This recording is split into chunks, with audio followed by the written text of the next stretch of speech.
Cheese Miami is still producing great Italian food. They started in 1984. Since then, they've been winning awards while being voted the best inexpensive Italian restaurant in Miami. Visit them for great food, amazing service. Witness the decades of Cane's memories. The walls are like a Miami Hurricanes Hall of Fame. The Big Cheese delivers anything on its menu or party platter menu to your home, office, or even a park for a picnic. Located at 8080 Southwest 67th Avenue, Miami. Call 305-662-6855. TheBigCheeseMiami.com, where they serve large portions at family prices. Hi, this is Jeff Welt from Welt & Rayom. Dan and I have been in business together for over 22 years. We're not your typical lawyers. When Dan's not working in the office, he's flying his stunt plane. When I'm not in the office, I'm either getting tattooed, bowling, riding a motorcycle, or going to concerts. We might not be your typical attorneys, but we are aggressive attorneys, and we'll do whatever it takes to get you what you deserve. Consultations are always free. Call us anytime, 24/7. Welt & Rayom can help. If you're looking to take your home or business to the next level, then RM Contractors and Custom Drywall can assist you. RM specializes in new residential turnkey, new commercial turnkey, home and office remodeling. Call them for free estimates. Serving all of South Florida, licensed and insured. Call Ray or Mike, 305-345-3649. You work hard to create the perfect atmosphere. You dream it, we'll build it. RM Contractors and Custom Drywall, 305-345-3649. Or Instagram at RMC Fisher Island. There's just one place to get our lowest payment on the new 2025 Acura RDX, $399 a month. It's the Season of Performance event at Acura of Pembroke Pines, #1 in the USA.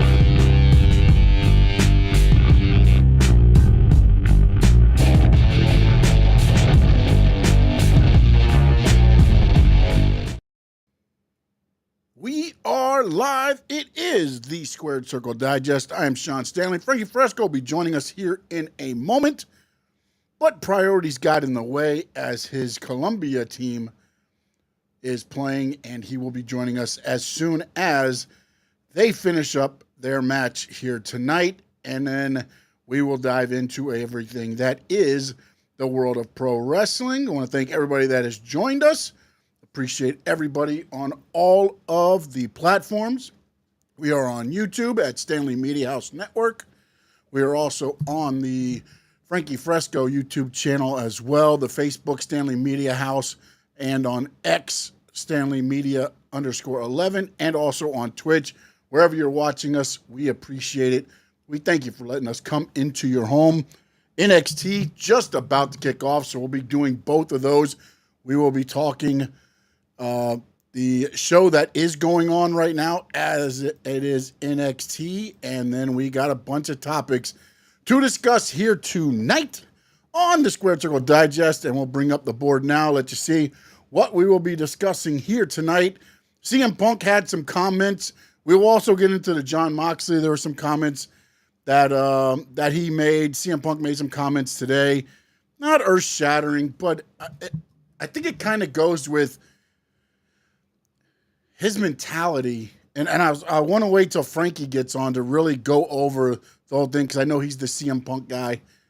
And just the comments and the way that they were made, just, you know, and I do have the comments. I'm trying not to go into it right now full bore, because I want to get, of course, Frankie's. AEW Dynamite was on this week, and I have to tell you, man, it was probably one of the better Dynamites. I mean, they've been picking up as it's been going on since, you know, to me, since Revolution, but then it hit a little bit of a lull And then now this week felt like it was running on all cylinders. It was good to see. It was from top to bottom, and we'll dive into that as well. WWE WarGames, we kind of see how the teams are taking shape, so we will dive into that and discuss our thoughts on that. Becky Lynch, is she coming back to WWE? There's been some news and rumors on that. We'll also share our thoughts on SmackDown and Raw.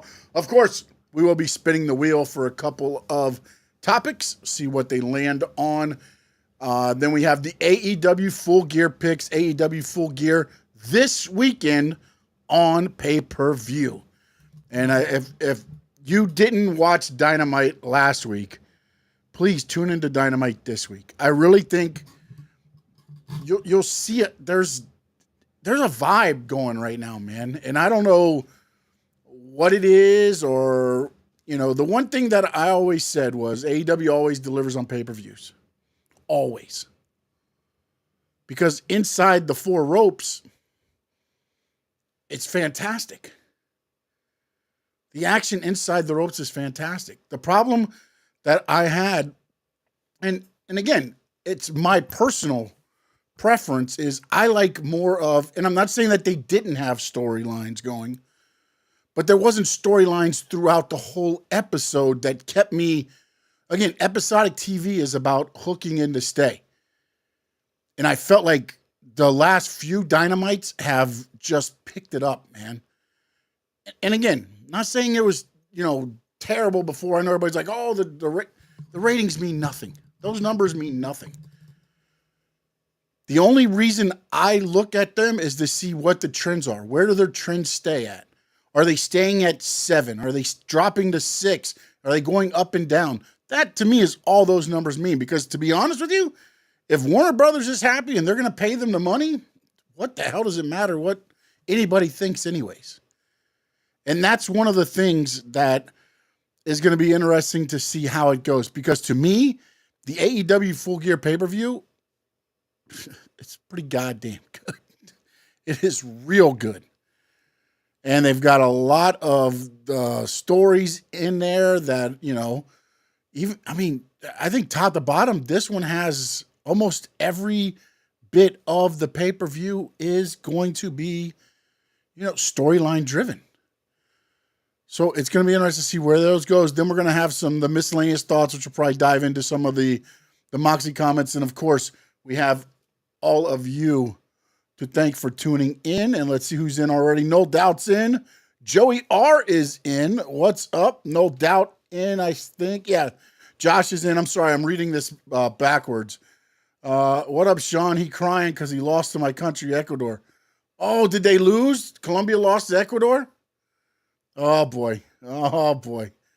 See, I didn't get. He just said he might be a little late because of the game was going a little long. So I said, oh, no problem, boss. I appreciate you being in with me. So we'll see where it goes. I think I said Joey R. If I did not, Joey R., appreciate you, man. Make sure, please, if you're liking what you're hearing, share it out there. Please hit the subscribe button. It's the first time you're listening to us. We appreciate it. Hit that subscribe button on the Stanley Media House Network or on the Frankie Frezko YouTube channel. If you're watching us on any of the social media platforms, please hit that follow button, all right? Every Tuesday night, we go live here, looking to possibly maybe start some South Florida sports talk going on Thursdays.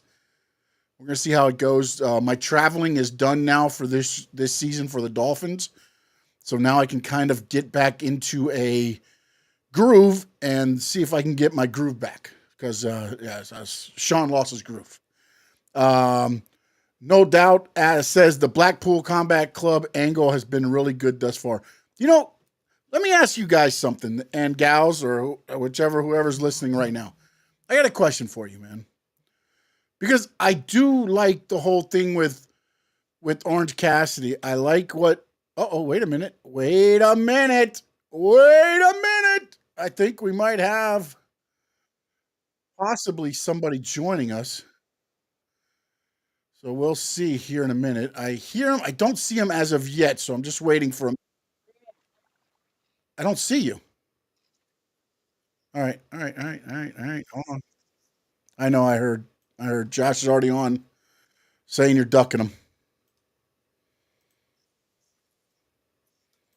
Was it a bad play or just they got beat? Oh boy. Oh boy. All right. It's gonna be a let me tell you something. This might be a fired up Square Circle Digest. I might have to control Frankie. All right, so here we go. We will flip over to and get started with today's topics. Again, I am Sean Stanley. That gentleman down there is Frankie Frezko. Wait, before Great mood, but I'm gonna turn it over to him right now, ladies and gentlemen. Frankie Frezko. All right, so first and foremost, I am very upset. And Josh, I don't want to hear it, man. Okay, you guys won. Happy dandy for you ass. Man, I'm so mad at Colombia. Colombia is so trash. We got one man more, and we still can't score a freaking goal. The coach goes and puts 3 forwards, changes everybody that we need, and they can't score a goal. Like, at this point in time, they're looking like the United States out there, bro. Damn. Like, so bad. Like, I'm so mad. The only thing that will cheer me up is this hat right here. Okay, this is the only thing that's cheering me up right now. This hat right here. Hold on, let me put it. There it is. That's the only thing that cheered me up. Oh, Frankie Frezko, I love you, man. That's the only thing that's cheering me up. That's love you, that's buddy. the only reason I'm on the stream, just because of this. If it wasn't for this, I probably would not shown up. I'm so mad, bro. We suck so bad. Oh, you yellow jacket, you. What up, guys? What's going on, man? It's been a rough day. It's been a rough night, man. It's been a rough night. Not gonna lie. He is the great Frankie Frezko, and as I said, we went through the thing. Joey R. new into the chat, so we want to make sure we thank him and welcome him, and let's see what else we got. He won't let you see his tears, Josh. U.S. catching strays. Colombia is so embarrassing. They lost against 10-man Ecuador. Oh boy! All right, so. They don't even deserve to be up on my wall up there. You know, I had the little Colombia thing. They don't even deserve to be up there, bro. Man, wow. That's how upset I am right now.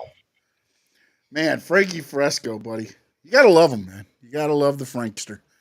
All right, so we're going to dive in. Let's, Frankie, did you see the comments? I think they came out today. I saw them today. I don't know if they came out any earlier about CM Punk when he was asked if there's anybody in AEW that he wanted to work with that he didn't get a chance to work with. Did you see those comments? I did, actually. I saw what he said, man. I saw what he said. And all right, for those that didn't, real quick, I'm going to put this up. Hold on 1 minute. So fired up right now. He put on there, no, I feel like I wasted some matches on some people, for sure. That is what it is. Some people understand the business, and some people don't. I think everybody here understands the business. And this was during an interview, I believe, with Peter Rosenberg. And a lot of the talk, I believe, was coming out of Fightful. I took it from somewhere else, so I'm not sure who just to give the props to whoever it was. I know the interview was on to Peter Rosenberg, and then the Fightful sent it out there. So with those comments being said, Frankie, is there anything really there? Is there anything really there with what? With what CM Punk said? What he said, yeah. Like I mean, yeah, he basically told AEW that they make stupid matches for no freaking reason. He just like, hey, Sean, let's go wrestle a match. Okay, let's put it on Dynamite. Hey, Sean, me and Big O, let's go wrestle on Collision. That's what he basically said, and he's 100% correct. I mean, we've always criticized their storylines. Now, granted, recently they've changed. They're starting to try to build it up. But before then, I mean, come on, man. There's still some, even now, there's still some matches that sometimes you're like, why are you having this match? Like, why would you put Sheldon Benjamin versus Will Ospreay on the Dynamite? Why? It makes no freaking sense. Yes, you want them to wrestle, but just throw them out there? It's stupid. It's dumb. It's frustrating. Just as frustrating as Colombia. And I respect CM Punk for calling them out. And hopefully Tony Khan listens to the comments, and hopefully Tony Khan goes and says, you know what? He's right. And just move on. No doubt said Collision would get better ratings with Frankie versus Big O. You want to know something? I know we're talking wrestling. I do. And you guys know that we're taking a break from Let Me Talk to You. But there would be. I would love to make some comments about Big O, but I'm gonna hold off because I don't want to get into any issues with him because he does frustrate me sometimes. And right now I'm heated because of the soccer game. So Wait a minute. So wait a minute. So now Columbia frustrates you. AEW frustrates you.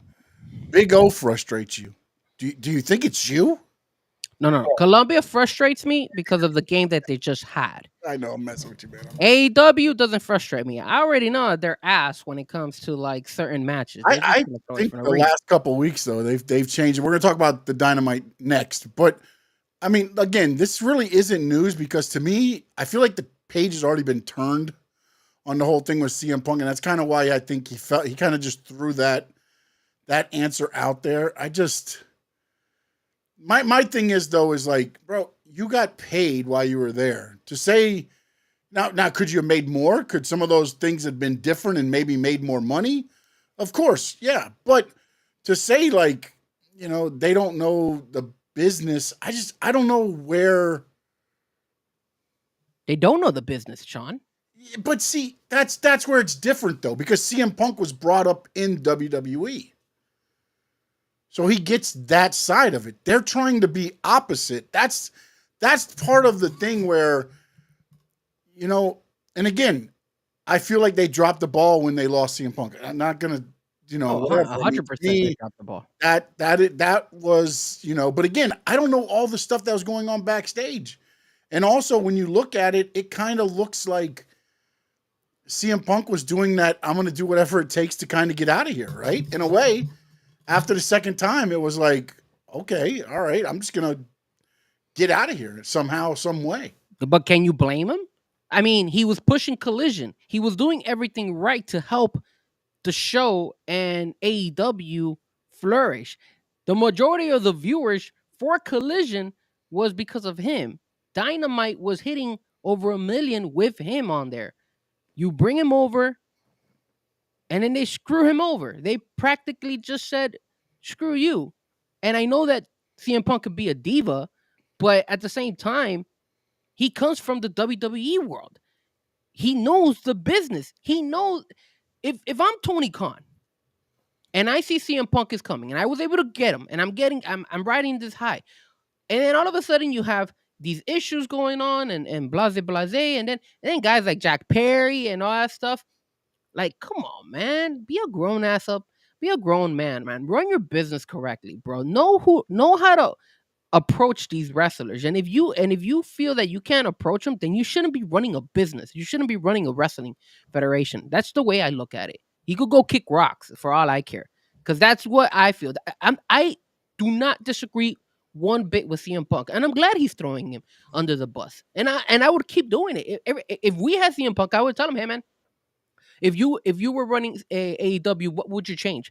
And I'm pretty sure he'll be open about it and tell us everything because literally they look, Sean, even though you like what they're showing you, it's still not getting the fans to look at it. I looked at Rampage. It was good. It was okay. I looked at Dynamite again and I was like, okay, yeah, it's okay. But is it something that you or the casual fan is going to go ahead and jump? No, man. And at the end of the day, this is a business, man. You need to be able to not only go ahead and show good wrestling, good storylines, but you got to make money. And if you can't make money, then you know what? Get out of here, bro. Look, did you read that crap that they were saying? Hey, look, we're thinking about going to smaller venues because you don't got anybody going to the damn Dynamites and Collisions and their Rampages. It's freaking sad. It's terrible. Yeah, but they have to go to the other. They can't do the larger venues that they're doing. Their pay per views maybe, but their weekly shows, no. It needs to go to a. And I thought what was funny was when I heard, and also we kind of throw all this in. And again, me and Frankie were talking, to be transparent about this yesterday about this a little bit because of the Moxley comment as well. And this was before the CM Punk comments, but because it was asked, like, is Moxley doing an angle? Is this part of the whole thing that he's doing with the reset and all of this stuff that goes on? Oh no, Memo's in now too. Yo, don't start, Memo. Don't start, bro. Don't get me started, man. Because I'll block your ass just like Big O likes to block people. Chill out. Well, that's good, man. Enjoy the victory, Ecuador, and go kick rocks, bro. All right. Yeah. So what? So Moxley said, in kind of his new thing, and again, a lot of people are trying to figure out if it was more work or whatever, but that they were back cutting interviews, and he wasn't going to say names, but he's walking by somebody, and somebody was like, "Oh, that guy's low on the card. It doesn't matter at this point. Just do the interview and let's get it done and move on." And Moxley, took exception to that. And he was like, I was one of those guys that was low on the card. If I wasn't given the time, how am I going to move up and things like that? And then now I don't know how much of it is storyline, but when you start hearing that, you hear Punk, you kind of hear, again, taking it as a grand answer because you hear it from everybody that kind of leaves. And then when I heard Bubba say a couple things, when he said, and I mean, Frankie, like I said, talked about it a little bit yesterday. He's like, what if somebody told the ringmaster that he couldn't have the mic time at King of the Ring? There'd be no Stone Cold Steve Austin. Because at that point, the ringmaster was a mid-card guy. And it kind of goes to speak to some of, and again, I don't know because the thing is, Tony Khan and AEW want to be so different than what WWE was that I kind of think they. Oh my God! Can the chat board can the chat board shut the hell up and just listen to Sean and talk about wrestling? Jesus Christ! Just talk about wrestling. We don't even talk about soccer. Go ahead, Sean. I kind of like this, but I like this Frankie Frezko here. Whoa. Oh, boy. All right, they're coming fast and furious there in the chat now. But when you look at it, it kind of speaks to, and Bubba kind of said it on Busted Open Radio, was like, has Moxley voiced these concerns and they fall on deaf ear to where now he feels like I have to go and put it out there for everybody to hear. So again, I do like this part of the thing because when you blur the line, you don't know what the real and what isn't. And to me, that's when some of the better storylines are because you don't know what's fact and what's kind of fiction, but it's a blurred line. It's not black and white. Now it's gray. Is it part of the angle? To me, it's one of those things to where if it happened organically, it should be part of the angle now going forward. As I said before, I think if TK gets involved, and I know he doesn't want to do anything WWE did, and I understand that, but at this point, you had the Elite attack him, and that went nowhere, except for him in the neck brace on draft day. Yeah.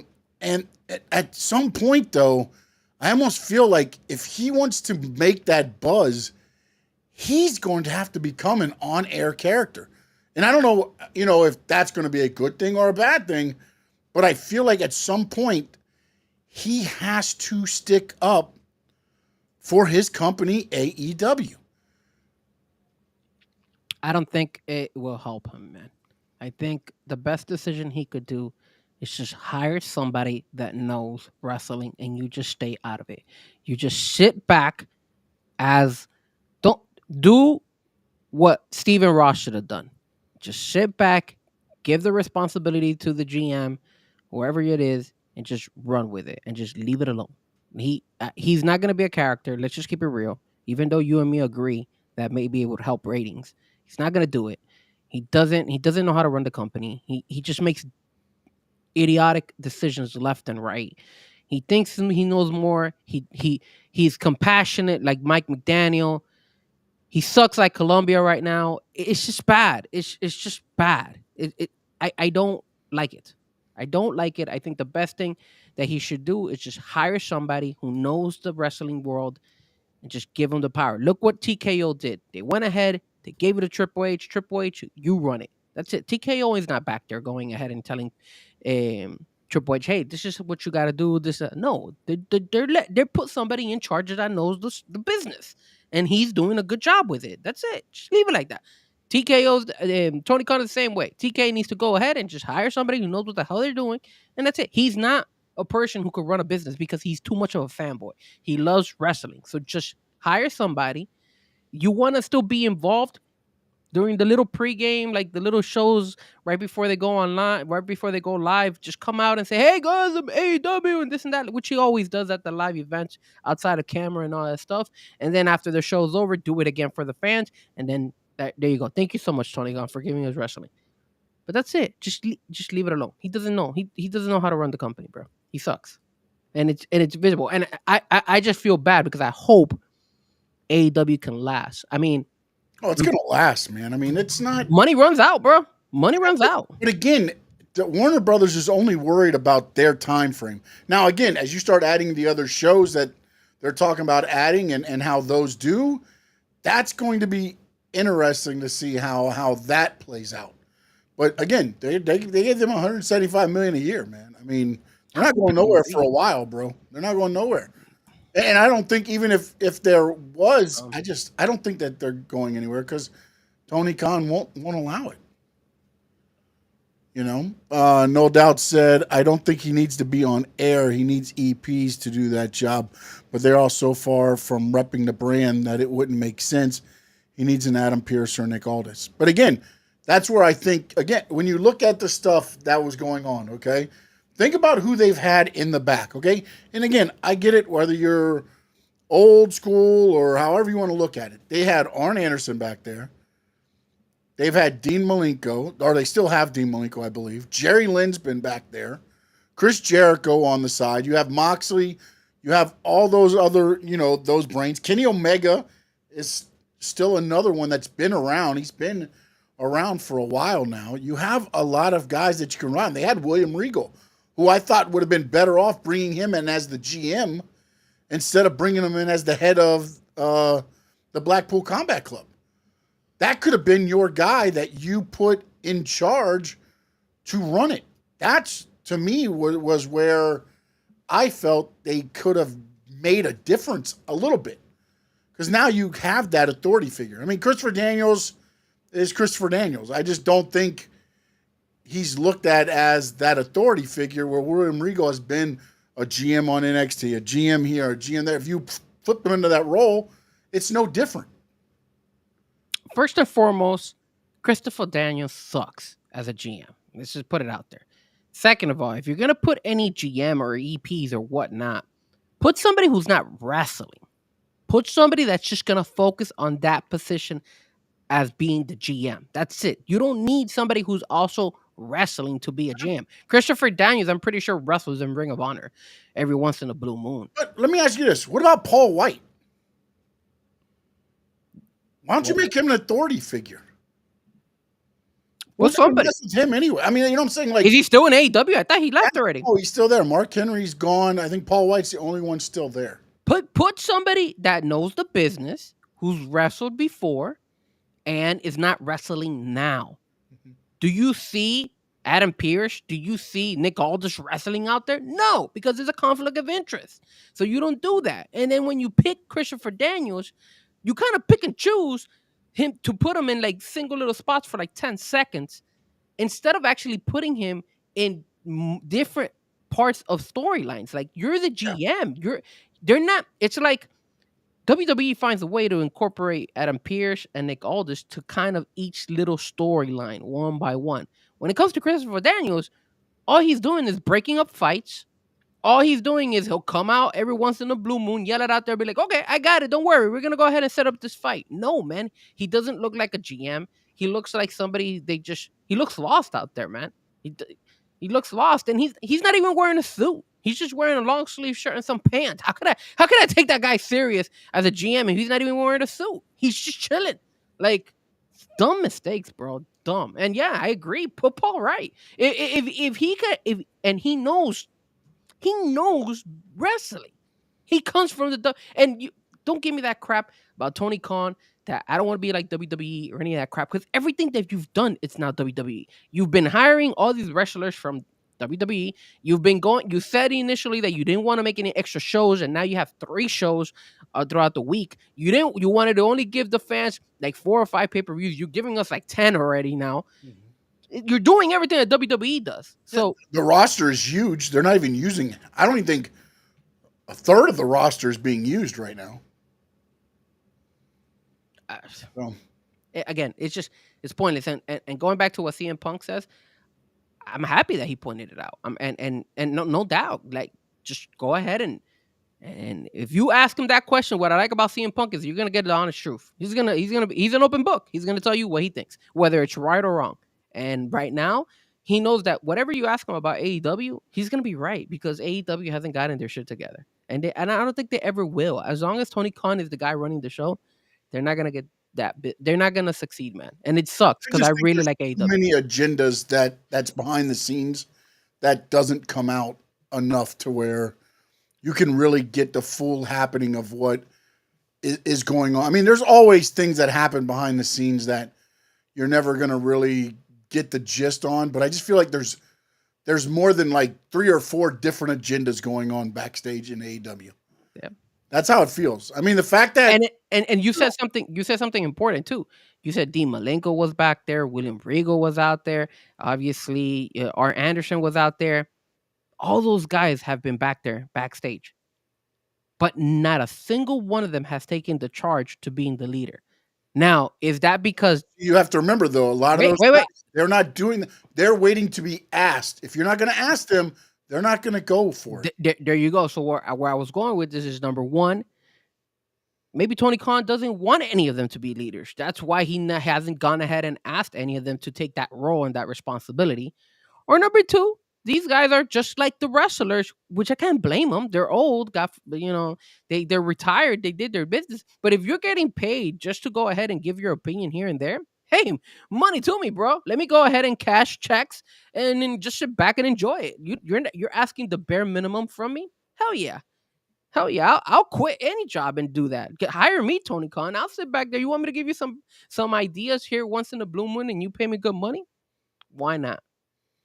Yeah, that's the thing. I just don't think he picked a lot of their brains because, again, if you start doing that, where do they come from?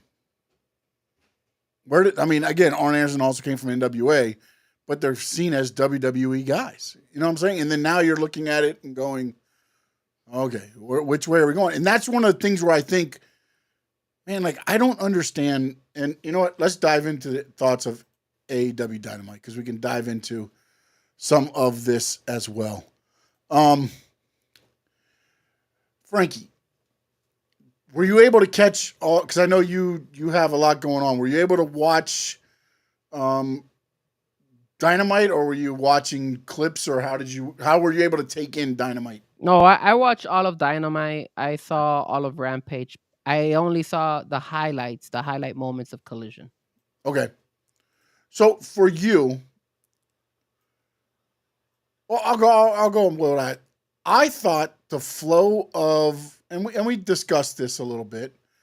I thought the flow of Dynamite was the best it's been in a while. Like, I thought they picked up after Revolution. I honestly did. Then they kind of hit a lull, and then the last 2 Dynamites have been pretty good. But then when I look back at them, I'm like, they're storylines from top to bottom. When you look at it right now, though, the story there, you have the Mercedes Moné, Chris Statlander, you got the Kyle Fletcher and Will Ospreay. You of course got Orange Cassidy and what are they now? The Rough Riders. You've got Mariah May. You've got the Don Callis. You had Adam Cole. You got Takeshita.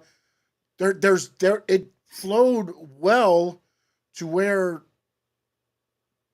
it was a good actual episode, not just, a segment here and a segment there.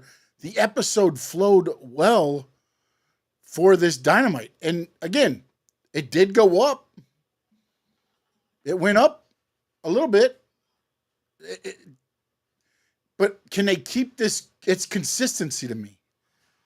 That's what I want to see because, again, they got consistent, and then I don't know if they got complacent, and then it fell a little bit, and then now it's back to me being pretty consistent. And then it's also leading into a pay-per-view this week, which we will have full gear picks here in a little bit. But I don't see, and again, I don't want to compare it to what we get with the Dolphins, but the Dolphins, you've seen the change for 5 weeks. We've seen it now with AEW for probably 2.5, 3 weeks. Is it just because the pay-per-view's coming up, you think it changes?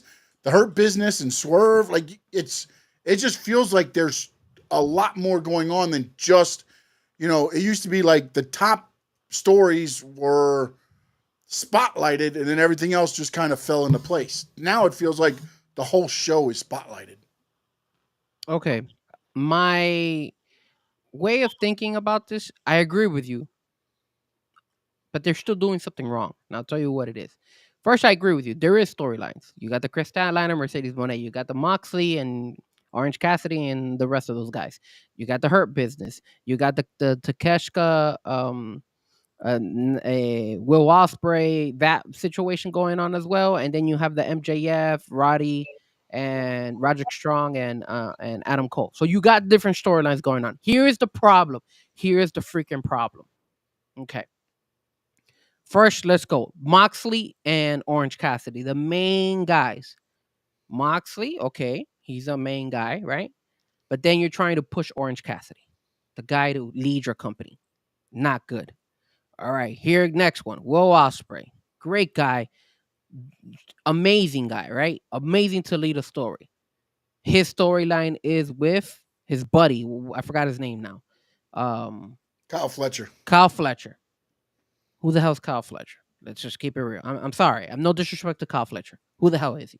All right, let's move on. Next storyline, Mercedes Moné. Everybody loves Mercedes Moné with her Camille. They've killed her. They've killed Camille. Okay. She's useless.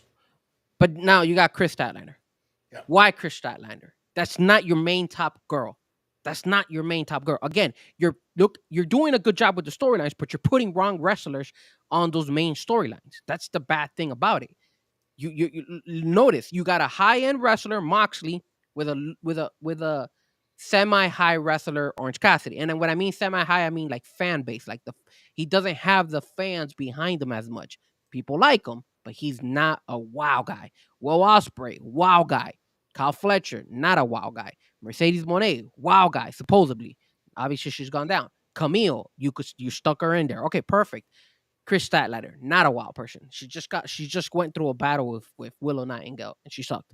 Anyways, you have these issues. You keep putting one with the other. Look at the WWE, and I know people will say, "Hey, why you compare the two?" But think about it. Cody Rhodes involved with Roman Reigns. You're bringing in Solo Sikoa. Okay, Solo has been in that storyline for a very, very long time. Now you were able to groom him and bring him and make more content, be able to make it sense for him to be involved in it. And yet still, you have Cody Rhodes involved in it. They added Bronson Reed. They added Seth Rollins, another guy who's banger out there. You bringing all these guys together because these are your main roster. Now, at the same time, you're bringing in Bronson Reed to help elevate. But you got think about it. You got Seth Rollins as a banger. He's probably going to be the fifth guy in my opinion, or if not him, Cody. That's next. Well, yeah, because we got the WarGames. So you have those guys. You have Roman Reigns. You have Jey Uso. How you've elevated him over the years. Look at what you're doing. You're elevating guys, the right guys, correctly. And here's the issue too, Sean. Tony Khan, just listen to your fans. Just listen to your fans. If I throw a match out there of Orange Cassidy versus, I don't know, Mortals, look at the viewership. Does it peak or does it still keep going down? It keeps going down. Okay, so we got to work with those two guys, but that doesn't mean I'm going to put Orange Cassidy or Mortals in a main storyline. I got to put them in like a subdivision storyline. Like that's how you got to organize it because you have heavy hitters, but you're not putting them with the right person for the storyline. The only one that you could probably say And they got kind of right was the Hurt Business, because you got the Hurt Business and then you got Swerve, and he's one of your guys. But that's the only one, and that's the one that you and me are more intrigued about because we actually wanted to see I it. feel like that's the reason why Orange Cassidy is in the role he's in now. Because Swerve is with the Hurt Business. And it doesn't make sense with everything the way it was going, it wouldn't have made sense for them to attack Will Ospreay. The Hurt Business. No. I'm talking the Rough Riders, Moxley and them. Because the whole thing now is that Moxley feels he's saving AEW. He's saving the young guys. He's going to make the young guys step up and take that step forward that they didn't have because they weren't being pushed before. You know, so like I understand that part, but I do agree with you in the part that I feel like you're doing so much to try to build Orange Cassidy more than you're trying to build the match Orange Cassidy against Moxley. Like this week, they got him taking on Wheeler Yuta because, you know, they were friends and now they're not, and he's got, you know, but I feel like sometimes you've had this time to build up Orange Cassidy, and it hasn't happened yet to where, I mean, I get it. You have your diehards. They're there that, you know, but do I think Orange Cassidy is going into Full Gear and putting the belt into his backpack? No. Absolutely not, man. No, I don't see it unless you bring Bryan Danielson out of nowhere or something crazy like that. But in a one-on-one match, I know he got the victory over Moxley once. Then Moxley beat him for the Intercontinental or the International Championship at that time. So it's 1-1 or however you want to look at it. But like to me, that's not enough to push this. And like somebody was telling me the other day, like they feel like the Moxley story is good, but it's missing something. I said it's missing the baby face. Orange Cassidy's not the guy that, like, again, when they came out and they put a bag over Bryan Danielson's face, that was something because Bryan Danielson's that guy. If they do that to Orange Cassidy, does it have the same effect? No, not at all. You know what I'm saying? And notice what they did. They did Moxley, who's a heavy hitter in AEW, against Bryan Danielson, who was a heavy hitter in AEW, which makes sense. But when you put an Orange Cassidy, it's like going ahead and saying, hey, Roman Reigns is starting to have a fight with, I don't know, not even Braun Breaker, this guy, Dragunov, that he just jumped in from NXT over to the WWE, to the main roster. Why? Why would you put Dragunov, who just came out of the blue, who he doesn't have a huge fan base? He has fans, but not a huge one, to go against Roman. And what chances does it give you to go ahead and assume, hey, he has a shot at beating Roman? That's why when they did the stupid thing with Chris Statlander, going ahead and putting Camille and Mercedes through the wall, how in the world is Chris Statlander putting two women through a freaking wall? Two women, not one, two. Come on, man. You're degrading. You're putting Mercedes Moné down, like saying, "Yo, she sucks," and so does Camille. And you already put her on a regular Dynamite match, Camille versus Chris Statlander, and Camille lost. Yeah. So it's like you're hurting these wrestlers. What they're doing with Camille, it's like for instance, the way that whole interview started, it's Mercedes drops the jacket and is like, "Pick it up." Okay, so what? You're teasing a turn? But like to me right now is they've done so much to like kind of make her irrelevant in a way. You know what's happening to her? Or what might happen to her? The same thing that happened to Wardlow. That's what's gonna happen to her. And you know what's funny is what I've always said, and I think you've kind of hopped on it too, is TK is to big wrestlers what Vince McMahon was to small wrestlers. Yeah. Can't use them. Doesn't know how to use them. Wardlow should have been a monster. Even like Lance Archer. Like it pisses me off every time I watch Lance Archer come in and it's like, okay, who's he putting over this week? Like, because you know that's all it is. It's just like, okay, here we go. Like, give him a little bit of a run. I like the tag team thing they're doing now. But again, once they put them in a tag team match, it's just to bolster other people. So, No Doubt says, I think Freshly Squeezed is primed for a push. I am all right with it. No doubt, they already gave him a push a couple of times. He already fought Moxley before. And not to mention when he had, the Moxley, I actually, not the Moxley, the Orange Cassidy I liked was when he was having issues with Chris Jericho, because at that time, Chris Jericho was not like the face of AEW. He was another guy who was just trying to push people and all that stuff, and it would work. But now, like, dude, you don't have to push Freshly Squeezed because you've already done it multiple times and it hasn't worked. So why make him the face of AEW? It makes no sense. He wants to be part of it, okay? And then you put in Kyle Fletcher. I mean, not Kyle Fletcher. The other guy, Kyle O'Reilly. Kyle O'Reilly. What has he been doing? He's been injured for years, or it felt like he's been injured for years. And He's been doing this conglomeration. You got Mark Briscoe and those guys. With the word of the day. The word of the day is Phantomonious.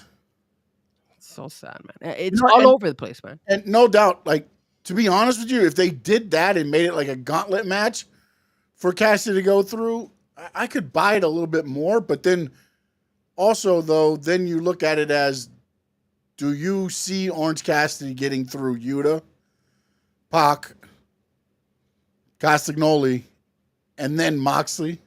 If they did that like in one night, you had to do it all in one night to get through all of them, to get to Moxley.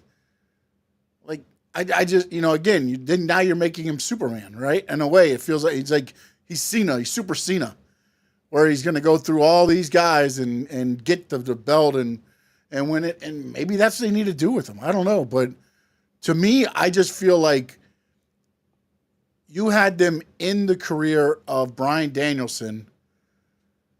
And then, no, I get that it'd be months, but to me, if you space it out over months, it doesn't do what it would mean for me for in a night, though. That's like, if every week he took on a different one and he advanced each time, like I'd make him go through the whole thing in one night. Sean, let's just keep it real, man. Orange Cassidy has no business going for the AEW World Championship match. Well, what I was going to say was they went after Danielson. They left him laying, and it was all the young guys that were out there, right? The guys they showed was what? Orange Cassidy. It was Daniel Garcia. It was Hook. It was Darby Allin. And the only two that have been consistent in this whole thing have been Darby and OC. And Darby's gotten his ass kicked every time too. Yeah. And so now you've got, Garcia going after Perry now. And it's like, that's the part where it's like, I wish they would have kept the three of them, Garcia, Allen, and OC together to go against this group, kind of like setting up for a, whatever you want to look at it, WarGames style match, knowing that Bryan Danielson could return. But it just kind of feels like it was just dropped to where now it's OC versus Moxley. And to me, that doesn't mean much. So that's where I stand on that. And how we doing, Alexa? All right, so let's go ahead. Let's move on. Let's see. I think we've done enough on AEW, on the Dynamite there. All right, WWE WarGames, Mr. Frankie Frezko. Let's see. Last night, if you watched it, the beginning of the show, it was recorded Raw, so maybe you knew the results already or whatever. Yep. They come out. It's man, I got to remember all these now. It is Liv Morgan, Raquel Rodriguez. It's Nia Jax, Tiffany Stratton, and Candice LeRae. Yep. Then you get Jade, Naomi, Bianca, and Io Sky out. And then I know Liv was like, my math doesn't math, but, when it maths, you guys still won. I know what's going to happen. Who's going to throw the punch? Yeah. And then the music hits, and Rhea comes out in this mask that is hideous. You have the Undertaker mask sitting in storage somewhere man, she could have came out with some crazy looking design mask. And instead it's just like this plain, like you could have done it in purple and black and had whatever, Rhea written on it or something. To me, they missed a little bit of a boat on it. But she comes out, she does the move that busted her orbital bone. Damn it.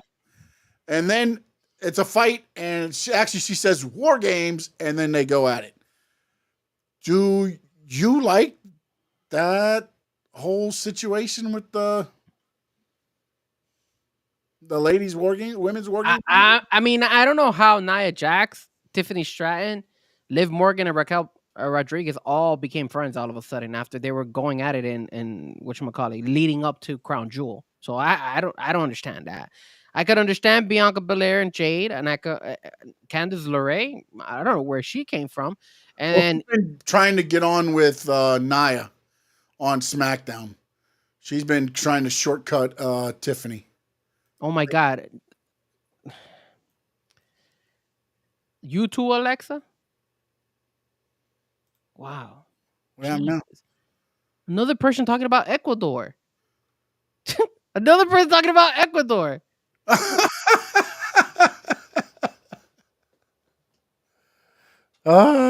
Jesus Christ. Wow, man. Jesus. Anyways, it's it doesn't make any sense, man. And then they obviously, it looks like they rushed it and just threw everybody in there and said, "Hey, have a nice day. Here's everybody, and here's the cherry on top, Rhea Ripley." There you go. That's what they did. But there's no story behind it. There isn't. Let's just keep it real. Do we like it? Sure, why not? It's there. I wouldn't be surprised if that's like the first opening match of Survivor Series. No, you can't have them. No, I guess you could start it. Yeah, I guess you could. That's crazy. Oh, I don't know what just happened. So now here's my thing with the women part of it is, like, I just don't feel like, to me, and again, and this is the get off my lawn guy talking right here, okay? War Games is meant to settle wars. There's no feud there. Except Liv Morgan and Rhea. To me, just make it a 10 women tag, man. Like, it's still Survivor Series. That would have been a good one to do the traditional Survivor Series match. Where if you get pinned, you're eliminated. It could be 5-on-4, 5-on-1. That would have been a good match at Survivor Series to do the traditional match instead of putting them in War Games. Because the only part of the War Games that's anything is Liv and Rhea, really. Other than that, nobody's got any, like, ill will toward anybody for why they need a War Games match. You know, and so that's to me where, like, what's wrong with just doing a traditional Survivor Series match for them and then do the War Games match for the Bloodline? Because that is one that deserves a War Games match. As you said, this feels just thrown together, and let's do this when you could have had we're going back to the traditional Survivor Series matches, the style of match that started it all. And it's going to be these 10 women. Instead, no, you're throwing them in a cage for what? Doesn't make any sense, man. If anything, if you wanted to bring in, all right, so if you had Raquel and you had Liv, right? So Raquel and Liv, and then you have obviously Rhea Ripley, right? So if you wanted to bring Jade Cargill and Bianca Belair, then in my opinion, you should have brought it in Lash Legend and the other girl, Jackson or Jax, or I forgot her full name. Jakari Jackson, isn't it? Jakari Jackson. There you go. I get it right because there's actual storyline between them and Jade Cargill and all them, right? So now you have 3. No, you have 4 on one side and 3 on the other, right? And then I think the reason they brought Io Sky is because she won the number 1 contenders match, so she's gonna have to eventually face Liv Morgan later down. So that's why I think they brought her in. But I mean, it like you said, there's just too many people just stuck all together, and they're like, hey, we're just gonna throw it like that. There's nothing. You're inside a cage, and there's no animosity there. You're trying to create something that's not there. And honestly, I think Io Sky's in it so they can have one person go up to the top of the cage and jump off. I wouldn't be surprised about that one. I don't think Io Sky needs to be in it. What they should have done is they should have removed. And here's, I know I'm going back and forth here, but you put Io Sky, and now she's obviously challenging eventually Liv Morgan, but the beef between Rhea Ripley and Liv Morgan hasn't ended. So it's like, you kind of like screw yourself right there, because you're trying now to push Io Sky until Liv Morgan, but her feud with Rhea hasn't gotten done yet. It's still Yeah. going. Yeah. No, no. So you're hurting kind of Io in that, because it doesn't make any sense for Io to beat Liv Morgan, because then it demoralizes the whole feud between Rhea Ripley and Liv Morgan. So that is just foolishness. That's why I was a little bit upset that Io Sky won. I think the one that should have won was Liva Valkyria that night, but whatever, because I felt like there's more options for her, and and she could take an L better than Io, and it won't hurt. It won't hurt Lyra. I think Lyra still has. Look at that video montage they did for her. That was really good. I'm not gonna lie, that I liked. So it's just little things like that, man. It just felt dumb. I felt rushed, but whatever. What we've been talking about a lot, Sean, or at least I have. I don't know if you've agreed with me. I don't think you have, but it's just sometimes some of the stuff that Triple H and WWE does is just basic, but the crowd loves it and feeds Yeah. off of it and says this is amazing, and that's Yeah. it. I mean, look, you can't go wrong putting, anybody inside a cage. I mean, you're going to get a little bit of violence. You're going to get the crowd reaction. To me, though, it just feels like that would have been your chance to have the traditional match in there as well as the WarGames match. And now you keep the WarGames match. Why do you have to have a women's WarGame match? Like, it doesn't have to be a men's and a women's. You don't have to always have, men's and women's being in the same thing. I get it for Elimination Chamber. Yeah, but then set up for a match. the women might get mad. The title. No, but if you put them as the traditional, and then you could set it up to where, look, Io Sky comes down, again, the way the traditional match works is you start out 5-on-5. As you get pinned, you're eliminated. Think about this for Io Sky. It comes down to, everybody, whatever. Rhea gets disqualified, so she's eliminated or whatever, however you want to look at it. The final three would be Raquel, Liv, and Io Sky. And then somehow Io takes out Raquel, and then Liv cheats and pins her real quick when she wasn't expecting or something, and now you do that.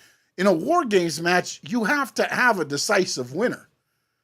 In the other matches, you could get away with, even if you flipped it around and Io pins Raquel, Liv goes to try to cheat her, but Io turns it real quick and gets a quick pin on her. Now you set up to where she has beaten the champion, and you put a little bit more on there. Either way, it wouldn't have been bad. But when you go to a WarGames match, that's definitive. Yeah. And now let's discuss the men's WarGames match. 5-on-5. Big Bronson Reed gets added. And I mean, I like the fact that they added Bronson Reed. I do, but I don't. This is the thing, man. Why couldn't it be 4-on-4? Why did you have to add a fifth? Because that's the way it's always been, 5-on-5? No, because 5 is better than 4. But I mean, you're throwing guys in there now. Like, I'm very interested to see where this goes with Seth. It's not throwing guys in there, though, because I don't feel like it's throwing guys in there, in my opinion. I don't feel like that. No, you made Bronson, show up on SmackDown, which made sense for that. But you had Seth Rollins during the promo in the back say, look, I do it for you, I do it for you, I do it for you, but I'll never do it for Seth Rollins. I'm sorry, for Roman Reigns, because I'm not putting Roman Reigns back in charge again. And now what? Because Solo Sikoa stood up on a desk and he loses a match? That changes? I say you run with this. When is Survivor Series, man? Next the Saturday of Thanksgiving week. So next Saturday, I believe it is. So we're like just 2 weeks away. Yeah. But remember, they've already, I think, recorded. They're going to record the SmackDown this week because there's no. They're doing a live Raw, but not a live SmackDown. I believe SmackDown. Well, no, SmackDown's going to have to be live because that'll be the SmackDown before the PLE. Yeah. Oh, I wonder how they're doing that. No. If you do SmackDown, no, because you have Thanksgiving, and then you have to SmackDown. That Friday would be SmackDown. But then that Saturday is not the PLE. I think it is. No, I thought you said it was 2 weeks from Thanksgiving. That's what I thought I Oh, yes, that misinterpreted. can be December. It's the Saturday of Thanksgiving week whatever that is. Oh, okay. So yeah, that they would have to. They should do that. They should go live for that SmackDown instead of recording it because then it wouldn't make any sense. Because it would just be nobody would tune in. That's one thing. The 30th, so it would be on the 30th, right? Yeah, so it's that Saturday. Yeah, Saturday the 30th. The thing I'm realizing, I don't know how the numbers did on Monday Night Raw, but we'll talk about it, I guess, when we talk about Monday Night Raw and SmackDown thoughts. But I feel like whenever some show is recorded, it kind of hurts. Oh no, they were down. They were down, both of them. Yeah, because everybody spoils it. Like, just keep it real. Yeah. No, but then also too is like the thing that's hurting SmackDown now is before they were on Fox. Now you've got to go look for them. You got to go look for USA. If you want to watch it, you got to go look for it. You could stumble across Fox. Yeah. You don't stumble across USA. You know what I'm saying? So it's one of those things. I mean, the numbers were going to go down, but like I don't really like the fact that they did. But then again, you never know. Things can change. Because Heyman still hasn't surfaced. We saw how that, I mean, we'll get to that in a minute. Yeah. Let's dive into real quick because there's not really a lot to get to on this topic, but I did want to get your thoughts on the next topic that we had, which is Becky Lynch. Yes. She was in a interview and they asked her about her future. She said, I'm training for this half marathon. I've been working on some other stuff I can't really talk about. But if you think that the way I'm going to go out after the career that I've had is with Dominic Mysterio slamming a door in my face, that's probably not going to happen. But when will that come back? I don't know. I've really been enjoying myself and working on some projects that I'm very excited about. Whenever I get to share them with you, I think they're pretty awesome. I think you're going to think they're pretty awesome. And yeah, we will see what the future holds. So your thoughts on, I mean, ultimately, where do you think the Becky Lynch stands? Where do you think we are there? Well, first and foremost, Becky Lynch is so hot. She's one of my favorite wrestlers. I love Becky Lynch. Like Seth Rollins is a lucky man. Second of all, I do feel that she will eventually come back to wrestling. Now, her saying that, hey, my career is not going to end with Dom slamming the door or whatever, doesn't necessarily mean that her career will end with that particular moment. That doesn't necessarily also mean that she's going to jump back to the WWE world. My interpretation of it is I will not end my wrestling career doing that. So whether she joins WWE again, whether she goes to AEW, where she goes to some other wrestling organization, I could see that happening. I don't see her necessarily having to come back to WWE because she's going to be asking for a lot of money and maybe WWE doesn't want to offer her all that money. So I would understand her leaving. And just because she leaves that WWE and decides to go somewhere else, that doesn't hurt her career. I think at the end of the day, it will help wherever she goes.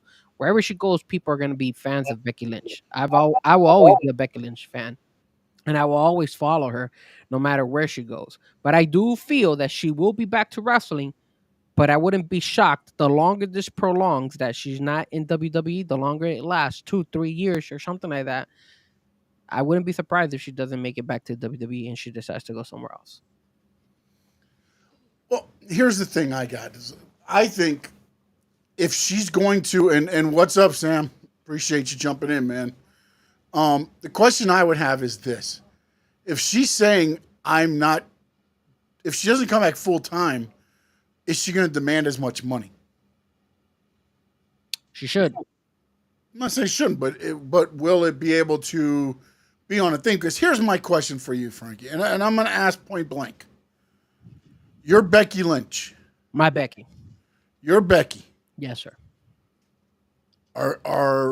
What's your decision? My decision as far as what? Where do you go when you come back? If I'm Becky? Yep. Sorry, I just wanted to put the hat back. I know. Yeah, you gotta put it back on, man. No, I had it. I just have it backwards. I just wanted Finn's TV to see if I had. Yeah, Vamos Colombia. Yep, you're good. Don't start, Sean. Don't start. We keep soccer apart. You want to talk football? We can talk football. Okay? Talk football. Big O's already tagging me at stupid things, and I'm already upset at him as well. I saw what he tagged me on Twitter, and I'm I already didn't know upset. that. I'm sorry, bro. He already tagged me on some. He keeps thinking that I don't. Whatever. At this point in time, he's making me let me talk to you at least for one more week. I'm telling you right now. Anyways, what was the question again? Sorry. You're Becky Lynch. What is your decision? If I'm Becky, Yes. I just come back to wrestling, man. I come back to wrestling, and I'm still gonna ask for a lot of money because I already built my name. My name is who it is. I'm Becky Lynch, man. I don't need to get underpaid. I'm wherever I go, fans are gonna come. So I'm gonna expect money. It's kind of like Conor McGregor. Conor McGregor already built his name, so every time Conor McGregor fights, he's gonna ask for a lot of money because he's already built his name. Same thing with Becky. So whether she comes and fights once or comes and fights 20,000 times, she should get. She's gonna ask. If I was her, I would ask for tons of money. And then second of all, if WWE doesn't want to give it to me, then I'll go somewhere else who will give it to me because I'm pretty sure somebody else will. At least I think Tony Khan would definitely do that. Be interesting. You know what? That's going to be an interesting situation if that does arise and it comes down to a bidding war. But we'll see which way Becky goes. And no doubt. I do not want her to go to AEW. I honestly feel that would hurt her. To be honest with you, if they're gonna do the same thing that they did to Mercedes Moné, I don't want her in AEW. I want her to go somewhere else. Go to Japan. Go something. I mean, I know she has her kids and stuff, her kid and stuff. So I don't see her going overseas, but there has to be something out there. Or maybe she decides to do something. Maybe even she would. I wouldn't be surprised if maybe Becky Lynch goes and says, "You want to know something? I want to start an all women's wrestling, or go to an all women's. I don't know if there's an all women's wrestling and just build that up. Women of Wrestling. That's what AJ Lee's a part of. Maybe she could do that and then help build that up. It'll be the first. Like she would be the big name for that women's wrestling, and just maybe people will tune in more often. And then you don't know where that could take you. I think that would be a pretty cool idea if she actually went with AJ Lee and actually did that. You never know, man. We'll see where it goes. Maybe that'll be something that WWE discusses, and down the line they'll let her be a part of that as well as part of the deal with her contract or something. I don't know. The way WWE's working now, they're going to let people work with other people. That's going to be interesting too to see how that goes back and forth and how the tug and how much rope and freedom is given when everything hits the wall, I guess is the question. It's all good to talk about now and everything else, but once it got to be put in action, we'll see what happens. All right, SmackDown and Raw thoughts are on the way. And for you, Mr. Frankie Frezko, I know you were having a great time watching SmackDown, right? Yeah, man, I thought they did a phenomenal job when it came to bringing in Roman Reigns again, and then now all of a sudden we're incorporating Paul Heyman back into this. So this is the thing where I think WWE does a really, really good job. It keeps the casual fan and the hardcore fan thinking what's next. And I think that's where they hit the spot. Now, could they have brought in Paul Heyman a little bit sooner? Yes, in my opinion, obviously because of the whole NXT situation, and I felt like they kind of dropped the ball on that. Yeah. But still, that doesn't mean that now you're intrigued, because now I started seeing things. I saw people start talking about, hey, what happens if Paul Heyman all of a sudden come with CM Punk all of a sudden? So now you start people wondering, and when we were talking, because me and Sean were talking a little bit off air, before the show, we were talking about, hey, the Solo broke his phone, and remember there was a couple times when Paul Heyman actually said, "Yo, I haven't spoken to Roman Reigns." So if now you start thinking back about those old episodes, and if you're really involved in this storyline, you might even go back and try to watch some of those Monday Night Raw shows right before Paul Heyman got, put through that table, and then start thinking, "Oh, how can I relate that to what's coming up next?" So I think that's where it hits the spot when it comes to WWE. I think that's where they do a phenomenal job in that aspect. So yeah, I was really, really excited for them to do it. And I thought that was the best way to end the show by having Roman Reigns obviously call, and then the phone is obviously disconnected, but we don't know. We don't know if it's because it's still broken, or maybe he just doesn't want to answer his phone calls anymore because he never answered his phone calls in the first place. So it Yeah, brings a the lot. interesting thing to me though too was the way I believe it was Jay was yelling at him, "Make the call, make the call." And we've heard that numerous times, I believe, from Jimmy and Jay both. You're gonna have to make the call. You need to make the call, and he would never make the call. And it again, part of the story when you're looking at it is like, where remember the last when Roman loses the title, they made sure on WrestleMania to catch that moment, right? Of Roman looking back at the thing and Heyman kind of give him the hug, and then they walk off the stage together. And then it was after that, they hadn't talked after that. That was it. So I'm wondering if something else comes out and we start getting, because again, WWE Master are doing the behind the scenes type thing, or maybe all of a sudden something shows up kind of like Wyatt 6 type. Or Here's a video that's been given to us, and it's backstage at WrestleMania where Heyman, Roman maybe goes to his locker room, kind of just shuts the door. Heyman's like standing there like, what the hell goes, maybe, I'm saying they could do anything. But it just, again, it adds so much to it. And the problem I have with some of the other stuff that I've noticed that happens a lot with fans, whether it's WWE, AEW, we talk ourselves into, oh, he's going to bring in CM Punk. And then they don't bring in CM Punk, and then everybody's like, oh, this is the stupid.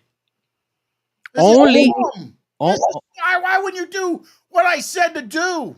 only if whatever they do kind of doesn't live up to expectation. Yeah, but see, this is where, again, they said, oh, we're in the third inning. And now if you look at this whole thing now, all of a sudden, and now you've brought Bronson Reed in. Yeah. You might have brought Seth in. You brought Cody in.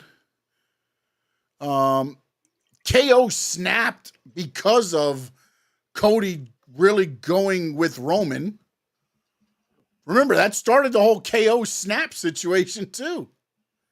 How smart. You know what I'm saying? It's like when you look at all the layers, I don't know how it's going to end. I don't know where it's going to end. If you want my honest opinion, I want Paul Heyman to show up in Survivor Series, act like he's gonna help Roman, and betray the original bloodline. It would be interesting because there's been pictures of, they're doing the whole thing where he comes out and he's, you think about it, how he always said, here's my tribal chief is Roman Reigns. What if it ends up being, my boss is The Rock, my final boss is The Rock, like you said, because we all know The Rock is the one pulling the strings on the other end, we think. So what if it's actually Heyman took the bump to however you want to look at it, like, hey, you have to do something to me to make them think that I'm out of this, and then I'll come back, and you know what I'm saying? Like, it figures into the storyline. If because Paul Heyman's the guy that's going to sacrifice himself. Yeah. And then now he comes back like he's going to make the save. And then, like you said, and it's not. That's going to be it's going to be interesting. Snap is an old-timey term. The term is now crash out. Whatever. Kevin Owens KO crashed out. There you go. You happy? Get off my lawn. Get off his lawn. Get off my lawn. I think in order for you to be able to, in order for you to make this storyline be a big impact when it comes to the Wise Man, is you have him betray the OTC. And then you either line him up with The Rock or line him up with, possibly CM Punk or just something, or keep him still involved, or actually line up with, the new tribal chief.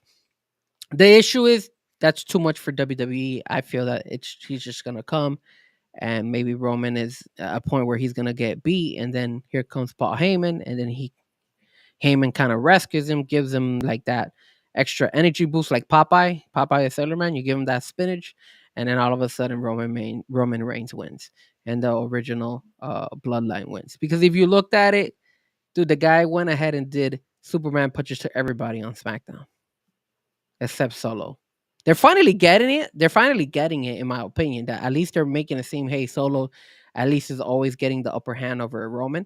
But you're still giving Superman punches to all these guys and beating them up. Like he always finds a way. Like if he's a Superman compared to all of them. So it's like He it's is the OTC. I mean, but yeah, also Jacob Fatu has become and then Bronson Reed now, man. I mean, that was a beatdown that on Friday night, bro. That was a beatdown. I was like, damn, when him and Jacob Fatu, they did the splash, and then Fatu did the hip check, and then it was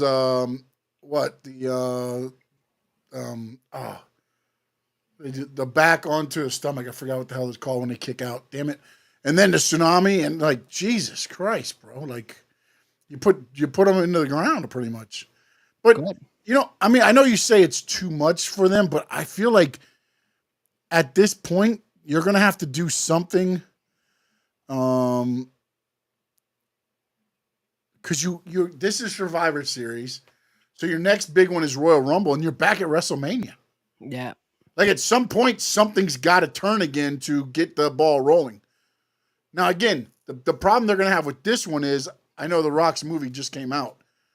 So I don't know if he's still on the press, doing the press tour, or if he could make it to Survivor Series at the end of this. Well, Even even if you don't bring The Rock involved, you still have that whole situation with with Cody and Roman, and you could run that back because that was the original kind of like the idea, or you could still make storylines off of that and make it legitimate for WrestleMania. So that's why I feel like if they bring The Rock right now for WrestleMania or coming up or when WrestleMania is approaching, great. And if they don't, I still think they have enough storylines to go ahead and be able to carry WrestleMania with the guys that they have available at that time.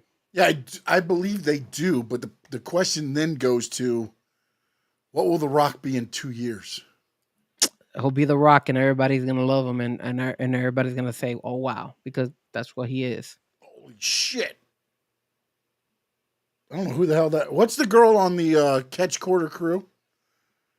Catch Quarter Crew. Isn't that the name of the group with Regal's son, Charlie Dempsey? What's the group called?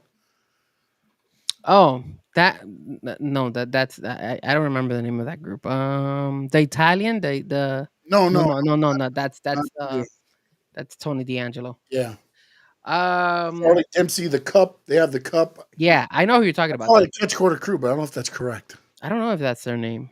Because the girl is fighting Zariah, and she just missile launched herself through the ropes.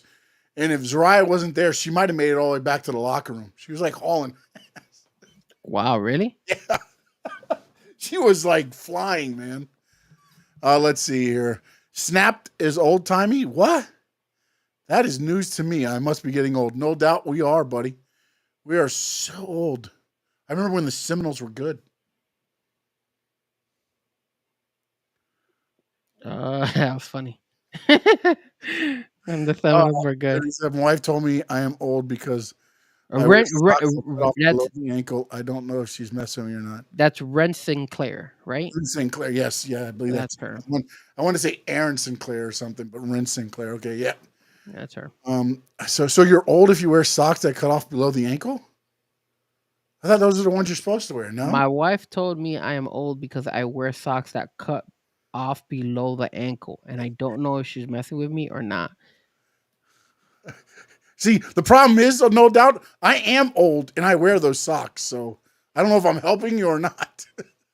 And you're right. Last year, you like those? I mean, I wear all types of socks. So sometimes they're the really short ones. Sometimes they're the really long ones. I wear all of them. And I don't know that I have any long ones anymore. Like I just wear the short ones. I throw my socks on and my shoes on, and bam. All right, so now we're going to. Well, but before we go to the wheel, Right. So when we talk about the Raw situation, I think the Raw being taped hurt Raw obviously because a lot of people knew what was happening, Yeah. and then but I still think that they delivered as far as like the videos, like the Wyatt Six video was really good with the Miz and all that stuff, and you're seeing Bo Dallas get more and more become more like Bray Wyatt, so I thought that was really good. I also felt that Bronson Reed, not Bronson Reed, this guy, Braun Breaker match with Sheamus really delivered. I wasn't happy that it ended with Luther Kaiser getting involved, but I You thought know that you wanted Ludwig Kaiser. I didn't want Ludwig Kaiser back in there, but it was a really I again I think they could build something on that Sheamus versus Braun Breaker, and I think that could have even been a match that you could put in an actual kind of like their live event. So, but it was a good Monday Night Raw. It just sucks that it was the video that it was recorded already because a lot of this we knew what was gonna happen. We knew that Bronson Reed and the whole Yeah. the I mean, bloodline was gonna get kudos together and to all that. WWE for giving their talent some time off during the holidays, because that used That's to nice. be That is nice of that them. used to be the because I was thinking, I was like, man, how shitty am I of a person where I'm like, damn, I hate these shows being recorded, but then I expect these guys and gals to be away from their families. While for what? For my entertainment? Because I gotta watch it live. It can't be recorded. Like, come on. Well, the NFL don't give a damn. The NFL plays Thanksgiving games. No. I mean, look, this week they got Christmas too, buddy. Money talks, baby. Money talks. Yeah. Although the Christmas one might be a lot of buffering. That's funny because of Netflix. I get it. I will say this: if they wanted to give time, what they should do in for the future is kind of give half of the roster Thanksgiving off, and then give the other half of the roster for Christmas, and then flip flop it each year, something like that. That way, and you're still not gonna lose the value of it. I don't like the recording, but if the NFL is able to show football games, not the whole league is playing on Thursday, Thanksgiving, but you still got some of them wrestling. So I think it's a good way to actually bring some of the guys from NXT over. Yeah, the Survivor Series pay-per-view used to be on Thanksgiving night every year. Look at that. And that's where the gobbledygooker came from. Oh, wow. Very interesting. All right, so Joey R says, I'm approaching middle age, but I keep up with the lingo to make my nieces and nephews cringe. I do that for my daughter. Like, every time they come home with something, I'll do whatever the lingo is at this time, but I don't keep up with it. I keep up with it in two different ways. Number one, that's because you're my DJ. He's my DJ. So I DJ, so I deal with a lot of young people, middle-aged people, old people. So I kind of get all what's three of them. middle age, Joey? What area are you? I got to hear what's considered middle age right now. What is that? I would assume it's like 30 to 40. That's middle age, in my opinion. Young is under 30. Middle age is between 30 and 40, and then old is when you start hitting the 50s. And then the other reason I'm able to go ahead and kind of understand this lingo is because of my brother. So a lot of his friends are my friends, and his friends teach me things. And I'm like, see, look, he's 37. You see, I figured. So what am I, ancient? I'm like dinosaur. How old are you, Sean? You don't want to know, bro. You look like you're 55. Well, damn, I feel better now. Thanks. Are you younger than that? Yeah. Okay, good. No, you sound like you're older than that, but I just threw a number. I thought 55 was 30 to 55 is middle age, in my opinion. I'm middle aged, baby. Woo-hoo! No. For me, I think middle age is 30 to 50. 30 I'm to middle age, baby. I'm middle age. 30 to like 40. Okay, I'll say 30 to like 45, 46. Oh, why you keep going down, man? Like what the hell? Sean, I'm right there with you. I'm 40 years old, dude. I'm no shame in me. Even though people right there with me, bro. Even though people are telling me, Frankie, You're not right there with me. Even though a lot of people have said, Frankie, you don't look 40. You look like you're 35, 32, 33. You're looking in the mid 30s. I'm like, all right, cool. I hope I could keep that look for the next 5 years. So I just turned 40, guys. So it's like my daughters and the son put the age on me quick. Let me tell you. Well, that's a thing. A lot of people always ask me, hey, Frank, how are you able to not look or reveal 40? I said, I don't have any kids and I'm not married. Smart. Yeah, the wife will do it to you too. Oh, absolutely. Absolutely. Next year I'll be 50? half a century. Yep. Damn. Yep. Yeah, that's a good one, no doubt. If you cannot get an AARP card, you're not old. I'm almost there. I got the mail. The mail's coming. The mail's sending them now.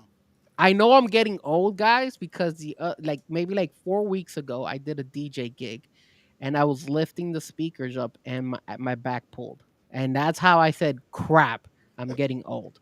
So now, when I go and actually, obviously, my back is doing a lot better, but I actually had to wear a back brace. So I usually wear, not to just protect myself, I always wear a back brace because these speakers that I carry, bro, they don't weigh 5 pounds, bro. Some of them weigh about 50, 60 pounds, so I have to be able to lift that stuff up, and I'm not that young anymore. I mean, I'm still young. 40's not that bad, bro. 40's is the new 30's, baby. I wish I was 40, man. That's what my parents says too. My parents said the same thing. I wish I was 40. I said, yeah, I mean, I guess. It just hit me because I went from 39 to 40. I was like, damn, I hit the 40s, bro. That sucks this year. Like, at least I could think and say, hey, man, yeah, you see? Oh, thank you, Joey. See, that's what I was thinking too. Like, a lot of people tell me that stuff, and I always tell them the secret, man. The secret sauce is don't have kids and don't have a wife. I think Joey's got bad internet. That's why you're looking like you're young. I like Joey, man. Joey's the only one. I love Joey. I appreciate him. Joey's the only one that did not talk about soccer. So, Joey, right now, you're my number one fan. I like it. I approve. All the other ones, go away. I think even No Doubt talked about Ecuador. Spin that wheel, baby. I like the wheel, actually. I think Are you ready for the wheel? Yes, the wheel is so much fun. All right, so here we go. I'll spin the wheel. Give me a minute. Be right back.